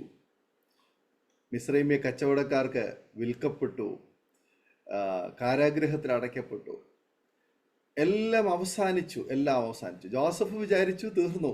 പക്ഷേ ജോസഫിൻ്റെ സഹോദരങ്ങളും എല്ലാം ഫൈനൽ ചെയ്തു. പിതാവും തീരുമാനിച്ചു, ഇനിയും എൻ്റെ മകനില്ല, ജീവിച്ചിരിപ്പില്ല. ശരിക്കും മരിച്ച ഒരു മകൻ്റെ മടങ്ങിവരവ് ആയിരുന്നു ജോസഫിൻ്റെ മടങ്ങിവരവെന്ന് പറയുന്നത്. കർത്താവിൻ്റെ ദാസൻ ബെഞ്ചമിൻ ഒരു ഘട്ടത്തിൽ ഇതേപോലെയുള്ളൊരു സാഹചര്യത്തിലൂടെയാണ് ജീവിതത്തിൽ കടന്നുപോയതെന്ന് അതിൻ്റെ ഭാവി പദ്ധതികൾ, ദൈവത്തിൻ്റെ പദ്ധതികൾ നോക്കുമ്പോൾ നമുക്ക് മനസ്സിലാക്കുവാൻ തക്കവണ്ണം കഴിയുന്നുണ്ട്. ആ പ്രിയ വല്യപ്പച്ചൻ അനുഭവിച്ചതായ ആ ഒരു ദർശനം, അവിടെ നേരത്തെ പറഞ്ഞല്ലോ മിന്നൽ ജോർജ്, ശരിക്കും പറഞ്ഞു കഴിഞ്ഞാൽ അത് അവിടെ തുടങ്ങിയതാ ആ ഒരു ദൈവീയ ഇടപെടൽ എന്ന് പറയുന്നത്. മിന്നൽ ജോർജിന്റെ കൊച്ചുമകൻ ഇന്ന് മുൾമുനയിൽ നിന്ന് മുൻനിരയിലേക്ക് വരാൻ ദൈവം മുന്നമേ കണ്ടിരുന്നു. അപ്പോൾ ആ ഒരു വ്യക്തിയുടെ ജീവിതം അത് അവസാനിപ്പിക്കാൻ പിശാച് നേരത്തെ പരിപാടി ചെയ്തതാ. ഇന്ന് ഈ സംസാരിച്ച കർത്താവിൻ്റെ ദാസൻ ബെഞ്ചമിൻ്റെ ജീവിതം സ്വർഗത്തിലെ ദൈവം പ്ലാൻ ചെയ്തതാണ് മുന്നമേ. പക്ഷേ പിശാച് മുന്നമേ ആ വല്യപ്പനെ അവിടെ അവസാനിപ്പിക്കുവാൻ ശ്രമിച്ചു. എന്നാൽ ദൈവം വിട്ടുകൊടുത്തില്ല. ദൈവം തമ്പുരാൻ അവിടെ നിന്ന് രക്ഷിച്ച് തലമുറകളായി, കൊച്ചുമക്കളായി, അതെ, ഇന്ന് ഈ ബെഞ്ചമിൻ എന്ന് പറയുന്ന ഒരു വ്യക്തിയെ മുൻനിരയിൽ കൊണ്ടുവരുവാൻ വേണ്ടിയിട്ട് ദൈവത്തിന് മുന്നമേ പദ്ധതി ഉണ്ടായിരുന്നു എന്ന് വേണം മനസ്സിലാക്കുവാൻ. ഞാൻ വളരെ ശ്രദ്ധയോടെ ഈ സാക്ഷ്യം കേൾക്കുകയായിരുന്നു. ഓരോ വ്യക്തികളെയും കുറിച്ച് തലമുറകൾക്ക് മുന്നമേ ദൈവത്തമ്പുരാന് പദ്ധതികളുണ്ട്. ആ പദ്ധതിயின் പ്രകാരമാണ് ഓരോ വ്യക്തികളെയും ദൈവം മുൻനിരയിലേക്ക്, അല്ലെങ്കിൽ ദൈവത്തിൻ്റെ ഓരോ പ്ലാനിലേക്ക് കൊണ്ടുവരുന്നത്. ഒരു പക്ഷെങ്കിൽ വേദപുസ്തകത്തിൻ്റെ ചരിത്രത്താളുകളിലൂടെ നാം നോക്കുമ്പോൾ മോശയെ ദൈവം വിടുവിച്ചു. അതിൻ്റെ പിന്നിൽ വലിയ സംഭവങ്ങളുണ്ടായി. അതിനുശേഷം ദൈവത്തിൻ്റെ പദ്ധതികൾ മുന്നമേ ഉണ്ടായിരുന്നു. ആ മോശയെ ദൈവം വിടുവിക്കുക എന്നുള്ളതായിരുന്നു ദൈവത്തിൻ്റെ പദ്ധതി. അതെ, ആ തലമുറകൾ ഇങ്ങനെ തുടർന്ന് വന്നതുകൊണ്ടാണ് ഒരു ജോസഫ് വന്നതും പിന്നത്തേതിൽ കർത്താവായ യേശുക്രിസ്തു പോലും ഈ ഭൂമിയിൽ വരുവാൻ ഒരു ശേഷിപ്പ് ഈ ഭൂമിയിൽ ഉണ്ടായത് അതുകൊണ്ടാണ്. അങ്ങനെയെങ്കിൽ നാം ഓരോരുത്തരുടെയും ഈ ഭൂമിയിലെ ജീവിതത്തിൻ്റെ പിന്നിൽ കടന്നുപോയതായ ആ ഇരുണ്ട കാലയളവ്, ആ ഒരു വരണ്ട അനുഭവങ്ങൾ ഒക്കെ വേദന നിറഞ്ഞതാണെങ്കിലും ഇന്ന് എല്ലാം ഏറ്റവും ശ്രേഷ്ഠകരമായി ദൈവം തീർത്തു. ആ ഉൽപ്പത്തി മുതൽ വെളിപ്പാട് വരെയുള്ളതായ ഓരോ ചരിത്ര സംഭവങ്ങളും നമ്മെ അതാണ് പഠിപ്പിക്കുന്നത്. ദൈവസഭ ഇന്ന് ഭൂമിയിൽ നിലകൊള്ളുന്നതിൻ്റെ സന്തോഷകരമായ ഈ നിമിഷം ഒരുപക്ഷെങ്കിൽ ചിലപ്പോൾ പല വേദനകളിലൂടെ പ്രയാസങ്ങളിലൂടെ ഒക്കെ നമ്മൾ കടന്നു പോകുന്നു. എന്നാൽ ഒരു ശുഭഭാവി കർത്താവ് തൻ്റെ സഭയ്ക്ക് വേണ്ടി, ജനത്തിന് വേണ്ടി വച്ചിട്ടുണ്ട്. അതുകൊണ്ട് ഇന്നലകളിലേക്ക് തിരിഞ്ഞു നോക്കുമ്പോഴുള്ള കൈപ്പേറിയ അനുഭവങ്ങളും ഇന്നത്തെ ചില കഠിന പരിശോധനകളും ഒക്കെ താൽക്കാലികമാണെന്നും, എന്നാൽ കർത്താവ് നമുക്ക് വേണ്ടി ഒരുക്കിയിരിക്കുന്നതായ ആ നിത്യ സൗഭാഗ്യമാണ്, അതാണ് ഏറ്റവും വലിയ ദൈവത്തിൻ്റെ ഏറ്റവും വലിയ ദാനമെന്ന്, ആ സന്തോഷമെന്ന് നമുക്ക് തിരിച്ചറിയുമ്പോൾ ഇന്നത്തെ കഷ്ടങ്ങളൊക്കെ താൽക്കാലികമാണ്. കർത്താവ് നമ്മെ മടക്കി വരുത്തും. കർത്താവ് നമ്മെ ഈ മേഖലകളിലെല്ലാം ദൈവം നമ്മെ ആദരിക്കുവാൻ തക്കവണ്ണം ആമേൻ ഇടയായിത്തീരും. ഒരു പക്ഷെങ്കിൽ ട്രെയിനിൽ യാത്ര ചെയ്ത് പോയി നിന്ദിക്കപ്പെട്ട സ്ഥാനത്ത് പ്ലെയിനിൽ കൊണ്ടു ചെന്ന് അവിടെ ആദരിക്കുവാൻ ദൈവത്തിന് കൃപ തോന്നി. ആ ജോസഫിനെ ഒരു ഘട്ടത്തിൽ ആ മിസ്രൈമിലേക്ക് കച്ചവടക്കാരുടെ കൂടെയാണ് അങ്ങോട്ട് പോയതെങ്കിൽ തിരിച്ചിങ്ങോട്ട് രഥങ്ങളിലും കുതിരകളിലും മടക്കി വരുത്തിയതായ അശ്രേഷ്ഠകരമായ ഒരു അനുഭവം. അങ്ങോട്ട് ഒരു മിസ്രൈമ്യരുടെ ഒരു കച്ചവട ചരക്കാണ് ആയിട്ടാണ് അങ്ങോട്ട് പോയതെങ്കിൽ തിരിച്ച് ഏറ്റവും രാജകീയ പദവിയിൽ മടക്കി വരുത്തിയ ആ ഒരു അനുഭവം, ഇതൊക്കെ എത്ര ശ്രേഷ്ഠകരമായ അനുഭവം. അപ്പം ദൈവം മുന്നമേ നമ്മളെ കണ്ടിരിക്കുന്ന ആ ഒരു പദ്ധതി നാം വിശ്വാസത്താൽ അംഗീകരിക്കുവാൻ തയ്യാറാകുമെങ്കിൽ കർത്താവ് നമ്മളോട് കൂടെയുണ്ട്, ദൈവം നമ്മളോട് കൂടെയുണ്ട്. ആ ഒരു വിശ്വാസമാണ് നമ്മളെ ഓരോരുത്തരെയും ക്രിസ്തീയ ജീവിതം മുന്നോട്ട് നയിക്കുവാൻ തക്കവണ്ണം നമ്മെ സഹായിക്കുന്ന ഒരു ഊർജമെന്ന് പറയുന്നത്. കർത്താവിൻ്റെ ദാസൻ ബെഞ്ചമിൻ്റെ ജീവിതത്തിൽ കർത്താവ് കൂടെയിരുന്നു, ദൈവം കൂടെയിരുന്നു. യഹോവയായ ദൈവം ജോസഫിനോട്, മോശയോട്, നമ്മുടെ പിതാക്കന്മാരോട് കൂടെയിരുന്നു. അതുപോലെ കർത്താവിൻ്റെ ദാസനോട് കൂടെയിരുന്നു, ഇന്നും കൂടെയിരിക്കുന്നു. ഇനിയും കൂടെയിരുന്ന് അനുഗ്രഹീതമായ ശക്തമായ ആത്മീയ ശുശ്രൂഷകൾക്കും കർത്താവിൻ്റെ രാജ്യത്തിൻ്റെ വ്യാപ്തിക്ക് വേണ്ടിയിട്ടും പ്രയോജനപ്പെടുവാൻ ദൈവം സഹായിക്കട്ടെ എന്ന് ആഗ്രഹിക്കുകയും ആശംസിക്കുകയും പ്രാർത്ഥിക്കുകയും ചെയ്യുന്നു. എത്രയോ നല്ല എക്സ്പീരിയൻസ്ഡ് ആയിട്ടുള്ള, ട്രെയിൻഡ് ആയിട്ടുള്ള ആളുകളെയാണ് തിരഞ്ഞെടുത്ത എയർ ഇന്ത്യയിലെ ഓരോ പോസ്റ്റുകളെ കൊടുക്കുക. എന്നാൽ ഇതൊന്നും ഇല്ലാത്ത ഒരു വ്യക്തിക്ക് ഇത് എങ്ങനെ ലഭിച്ചു എന്നൊരു പക്ഷെങ്കിൽ കേൾവിക്കാർക്ക് തോന്നിയേക്കാം. ദൈവത്തിനൊരു കാര്യവും അസാധ്യമല്ല. ആമേൻ. ദൈവത്തിനൊരു കാര്യവും അസാധ്യമല്ല. ദൈവം ഒരുത്തനെ പണിയുവാനും ഉയർത്തുവാനും ആഗ്രഹിച്ചാൽ ആ വ്യക്തിയെ ദൈവം കൊണ്ടുവരുവാൻ തക്കവണ്ണം ആമേനിടയായിത്തീരും. ഒരു രൂത്തിനെ, ഒരു ബോവസിനെ, ആമേൻ, ഒരു മൊർദെഖായിയെ ഒക്കെ മുൻനിരയിൽ കൊണ്ടുവരുവാൻ തക്കവണ്ണം ദൈവത്തിന് കഴിയും. എങ്കിൽ തീർച്ചയായിട്ടും നമ്മെയും ദൈവത്തിന് ഉപയോഗിക്കാൻ കഴിയും. ആകയാൽ ഈ അനുഗ്രഹിക്കപ്പെട്ട സാക്ഷ്യം മാന്യ പ്രേക്ഷകർക്കും ഒരു അനുഗ്രഹമായി തീരും. നിങ്ങൾ വിശ്വാസത്തിൽ ഉറയ്ക്കുവാൻ, നിങ്ങളുടെ ഇന്നത്തെ കഷ്ടങ്ങൾ, ഇന്ന് നിങ്ങൾ അഭിമുഖീകരിക്കുന്ന കടന്നു പോകുന്ന ജീവിതത്തിലെ സാഹചര്യങ്ങൾ ഒക്കെ താൽക്കാലികമാണ്. അതിൻ്റെയൊക്കെ പിന്നിൽ ദൈവത്തിന് വലിയ പദ്ധതി ഉണ്ട് എന്ന് നമുക്ക് തിരിച്ചറിഞ്ഞ് ഉറച്ചു നിൽക്കുവാൻ നാം തയ്യാറാകുമ്പോൾ തീർച്ചയായിട്ടും നമ്മുടെ നാളുകളെ ദൈവം ശ്രേഷ്ഠകരമാക്കി തീർക്കുവാൻ, നമ്മുടെ തലമുറകളെ, ഇപ്പോൾ നമ്മളിവിടെ കേട്ട് കഴിഞ്ഞു, ചിലപ്പോൾ നമുക്കായിരിക്കത്തില്ല ദൈവം വെച്ചിരിക്കുന്ന ചില ആത്മീയമായാലും ഭൗമികമായുള്ള ചില അനുഗ്രഹങ്ങളും നന്മകളും കാണുവാൻ കഴിയുന്നത്, അനുഭവിക്കാൻ കഴിയുന്നത് നമ്മുടെ 1-2 തലമുറയ്ക്ക് ശേഷമായിരിക്കാം. ആമേൻ. അതുകൊണ്ട് ആമേൻ, ആ ഒരു തലമുറയിലേക്ക് കർത്താവ് നമ്മളെ മടക്കി വരുത്തും എന്നുള്ളതായ വലിയ പ്രതീക്ഷയോടെ വിശ്വാസത്തോടു കൂടി നമുക്ക് ദൈവസന്നിധിയിൽ പ്രാർത്ഥിക്കാം. കർത്താവ് നമ്മെ സഹായിക്കുമാറാകട്ടെ. ഒരു നിമിഷം നമ്മുടെ കണ്ണുകളെ അടയ്ക്കാം, ഹൃദയങ്ങളെ ആഗ്രഹമാക്കാം. ദൈവമായ കർത്താവെ, ഞാനിതാ എന്നെ സമർപ്പിക്കുന്നു എന്ന് ആര് പ്രാർത്ഥിക്കും? ആര് ദൈവസന്നിധിയിൽ ഏൽപ്പിച്ചു കൊടുക്കും? ഒരു നിമിഷം നാം എല്ലാവരും സ്തോത്രം ചെയ്ത് പ്രാർത്ഥിക്കുമ്പോൾ കർത്താവിൻ്റെ വിലപ്പെട്ട ദാസൻ ആമേനെ അരോമ ടിവിയുടെ പ്രേക്ഷകർക്ക് വേണ്ടി ആമേൻ ഒരു നിമിഷം ചുരുക്കം വാചകങ്ങൾ പ്രാർത്ഥന നമ്മെ സഹായിക്കും. പ്രാർത്ഥിക്കാം. പരിശുദ്ധ പിതാവേ, നല്ല സമയത്തിനായി സ്തോത്രം. അരുമ ടിവിയിലൂടെ ഈ സാക്ഷ്യം കേൾക്കാൻ പോകുന്ന എല്ലാവരെയും ഞങ്ങൾ യേശുവിന്റെ നാമത്തിൽ അനുഗ്രഹിച്ചു പ്രാർത്ഥിക്കുന്നു. കർത്താവെ, ഞങ്ങളെ നടത്തിയ ദൈവം അവരെയും നടത്താൻ, അവരുടെ പ്രതിസന്ധികളിൽ കൂടെ ഇരിക്കാൻ, അവരുടെ കഷ്ടങ്ങളിൽ അവരെ ആശ്വസിപ്പിക്കാൻ കർത്താവ് ശക്തനാണെന്ന് ഞങ്ങൾ വിശ്വസിക്കുന്നു.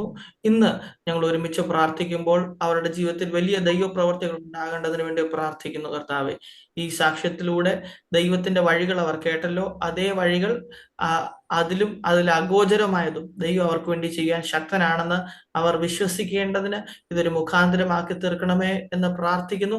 അനേകർക്ക് ഒരു ആശ്വാസമായി തീരണമേ. അനേകർക്ക് പ്രത്യാശയ്ക്കും കർത്താവ് വിശ്വാസത്തിൽ മടുത്തു പോകാതെ ഉറച്ചു നിൽപ്പാനും പ്രതീക്ഷ കൈവിടാതെ കർത്താവിൽ ആശ്രയം വെപ്പാനും ഇത് കാരണമായി തീരുവാൻ ഇടയാകണമേ. കർത്താവെ, തലമുറയെ അങ്ങ് ഞങ്ങളുടെ സങ്കേതമാണ്. കർത്താവെ, തലമുറകളായി അങ്ങേ സേവിക്കുന്നത് ഒരു അനുഗ്രഹമാണെന്നുള്ള നിശ്ചയദാർഢ്യത്തോടെ കർത്താവെ, ഞങ്ങളുടെ സ്പിരിച്വൽ ബേസിക്സിലേക്ക് മടങ്ങി വരുവാനും, എവിടെയെങ്കിലും ഞങ്ങൾ വേദപുസ്തക അടിസ്ഥാനത്തിൽ നിന്ന് വ്യതിചലിച്ചിട്ടുണ്ടെങ്കിൽ അവിടെ നിന്ന് മാറി കർത്താവിന്റെ കൃത്യമായ ഗൈഡൻസിലേക്ക് തിരിച്ചു വന്ന് റൂട്ടഡ് ആകുവാനും വിശ്വാസത്തിൽ വേരൂന്നുവാനും ഞങ്ങളെ ഓരോരുത്തരെയും സഹായിക്കണമേ എന്ന് ഞങ്ങൾ പ്രാർത്ഥിക്കുന്നു. എല്ലാവരെയും ഒരുമിച്ച് അനുഗ്രഹിക്കണം. അരോമ ടിവിയുടെ പ്രേക്ഷകരെ, ഇതിന്റെ നടത്തിപ്പിലുള്ള കർത്താവിന്റെ ദാസനെ, ഇതിന്റെ പുറകിൽ പ്രവർത്തിക്കുന്ന ടീം അംഗങ്ങളെ എല്ലാവരെയും അനുഗ്രഹിക്കണം. മുറ്റുമായി അനുഗ്രഹിക്കുന്നതിനായി സ്തോത്രം. യേശുവിൻ നാമത്തിൽ തന്നെ ആമേൻ. ആമേൻ, ആമേൻ, ആമേൻ. വളരെ അനുഗ്രഹിക്കപ്പെട്ട ജീവിതാനുഭവവും സാക്ഷ്യവും പങ്കുവയ്ക്കുവാൻ സമയം വേർതിരിച്ച കർത്താവിൻ്റെ വിലപ്പെട്ട ദാസൻ ബെഞ്ചമിൻ സാമിനുള്ളതായ നന്ദി സ്നേഹം അറിയിക്കുന്നു. ദൈവമായ കർത്താവ് ധാരാളം അനുഗ്രഹിക്കട്ടെ. സൗഖ്യ ആരോഗ്യം ദീർഘായുസ്സ് എന്ന കർത്താവിന് വേലയ്ക്ക് വേണ്ടി വളരെ പ്രയോജനപ്പെടുവാൻ ദൈവം ഉപയോഗിക്കട്ടെ എന്ന് ആശംസിക്കുന്നു. അതുപോലെ തന്നെ ഞങ്ങളെ കേട്ടുകൊണ്ടിരിക്കുന്ന മാന്യ പ്രേക്ഷകരുള്ളതായ നന്ദി സ്നേഹം ഞങ്ങൾ അറിയിക്കുന്നു. ഈ സാക്ഷ്യം നിങ്ങൾക്ക് അനുഗ്രഹമായി തീർന്നുവെങ്കിൽ നിങ്ങളുടെ പ്രിയപ്പെട്ടവർക്ക്, സുഹൃത്തുക്കൾ കൂടി ഷെയർ ചെയ്ത് കൊടുക്കൂ. അവരും കേൾക്കട്ടെ, അനുഗ്രഹിക്കട്ടെ. അതിലൂടെ ദൈവനാമം മഹിമപ്പെടുവാൻ തക്കവണ്ണം ആമേൻ ഇടയായിത്തീരും. മാത്രമല്ല, നിങ്ങളുടെ വലിയൊരു അഭിപ്രായങ്ങളും നിർദ്ദേശങ്ങളും കമൻറ്റ് ബോക്സിൽ രേഖപ്പെടുത്തുക. നിങ്ങൾക്കൊരു പ്രാർത്ഥനാ വിഷയമുണ്ടെങ്കിൽ, നിങ്ങളുടെ പ്രാർത്ഥനാ കൂട്ടായ്മയിൽ ജോയിൻ ചെയ്യാൻ നിങ്ങൾ ആഗ്രഹിക്കുന്നെങ്കിൽ സ്ക്രീനിൽ കാണുന്ന വാട്സപ്പ് നമ്പറിൽ ഞങ്ങളെ അറിയിക്കൂ. ഞങ്ങൾ നിങ്ങൾക്ക് വേണ്ടി പ്രാർത്ഥിക്കാം. അടുത്ത അനുഗ്രഹിക്കപ്പെട്ട സാക്ഷ്യവുമായി വീണ്ടും കാണുമ്പോഴേയും എല്ലാ പ്രിയപ്പെട്ടവർക്കും goodbye. God bless you all. ആമേൻ. ഓർമ്മയുടെ മനോരഥത്തിൽ മായാത്ത ഓർമ്മയ്ക്കായി അരോമ മാട്രിമോണിയിൽ നിന്നും ജീവിത പങ്കാളിയെ കണ്ടെത്തൂ. നിങ്ങൾ ഒരു ക്രിസ്തീയ ജീവിത പങ്കാളിയെ അന്വേഷിക്കുകയാണോ? അതോ മക്കൾക്ക് അനുയോജ്യമായ ഒരു തക്ക തുണയ്ക്ക് വേണ്ടി പ്രാർത്ഥിക്കുന്ന വ്യക്തിയാണോ? എങ്കിൽ അരോമ മാട്രിമോണി നിങ്ങൾക്ക് വേണ്ടിയാണ്. ഇന്നു തന്നെ സൗജന്യമായി രജിസ്റ്റർ ചെയ്യൂ. അരോമ മാട്രിമോണിയുടെ പ്രത്യേകതകൾ: രജിസ്ട്രേഷൻ തികച്ചും സൗജന്യം. ലോകത്തെവിടെയുമുള്ള അനുയോജ്യമായ ക്രിസ്തീയ ജീവിത പങ്കാളിയെ തിരഞ്ഞെടുക്കാം. വിവാഹം നടക്കുന്നതുവരെ സർവീസ് ലഭിക്കുന്നു. ഏറ്റവും ചെറിയ പാക്കേജുകളും തിരഞ്ഞെടുക്കാം. അരോമ മാട്രിമോണി നിങ്ങൾക്കായി ഒരുക്കുന്നു വിവാഹം പരമാനന്ദം. Email aroma matrimony2020@gmail.com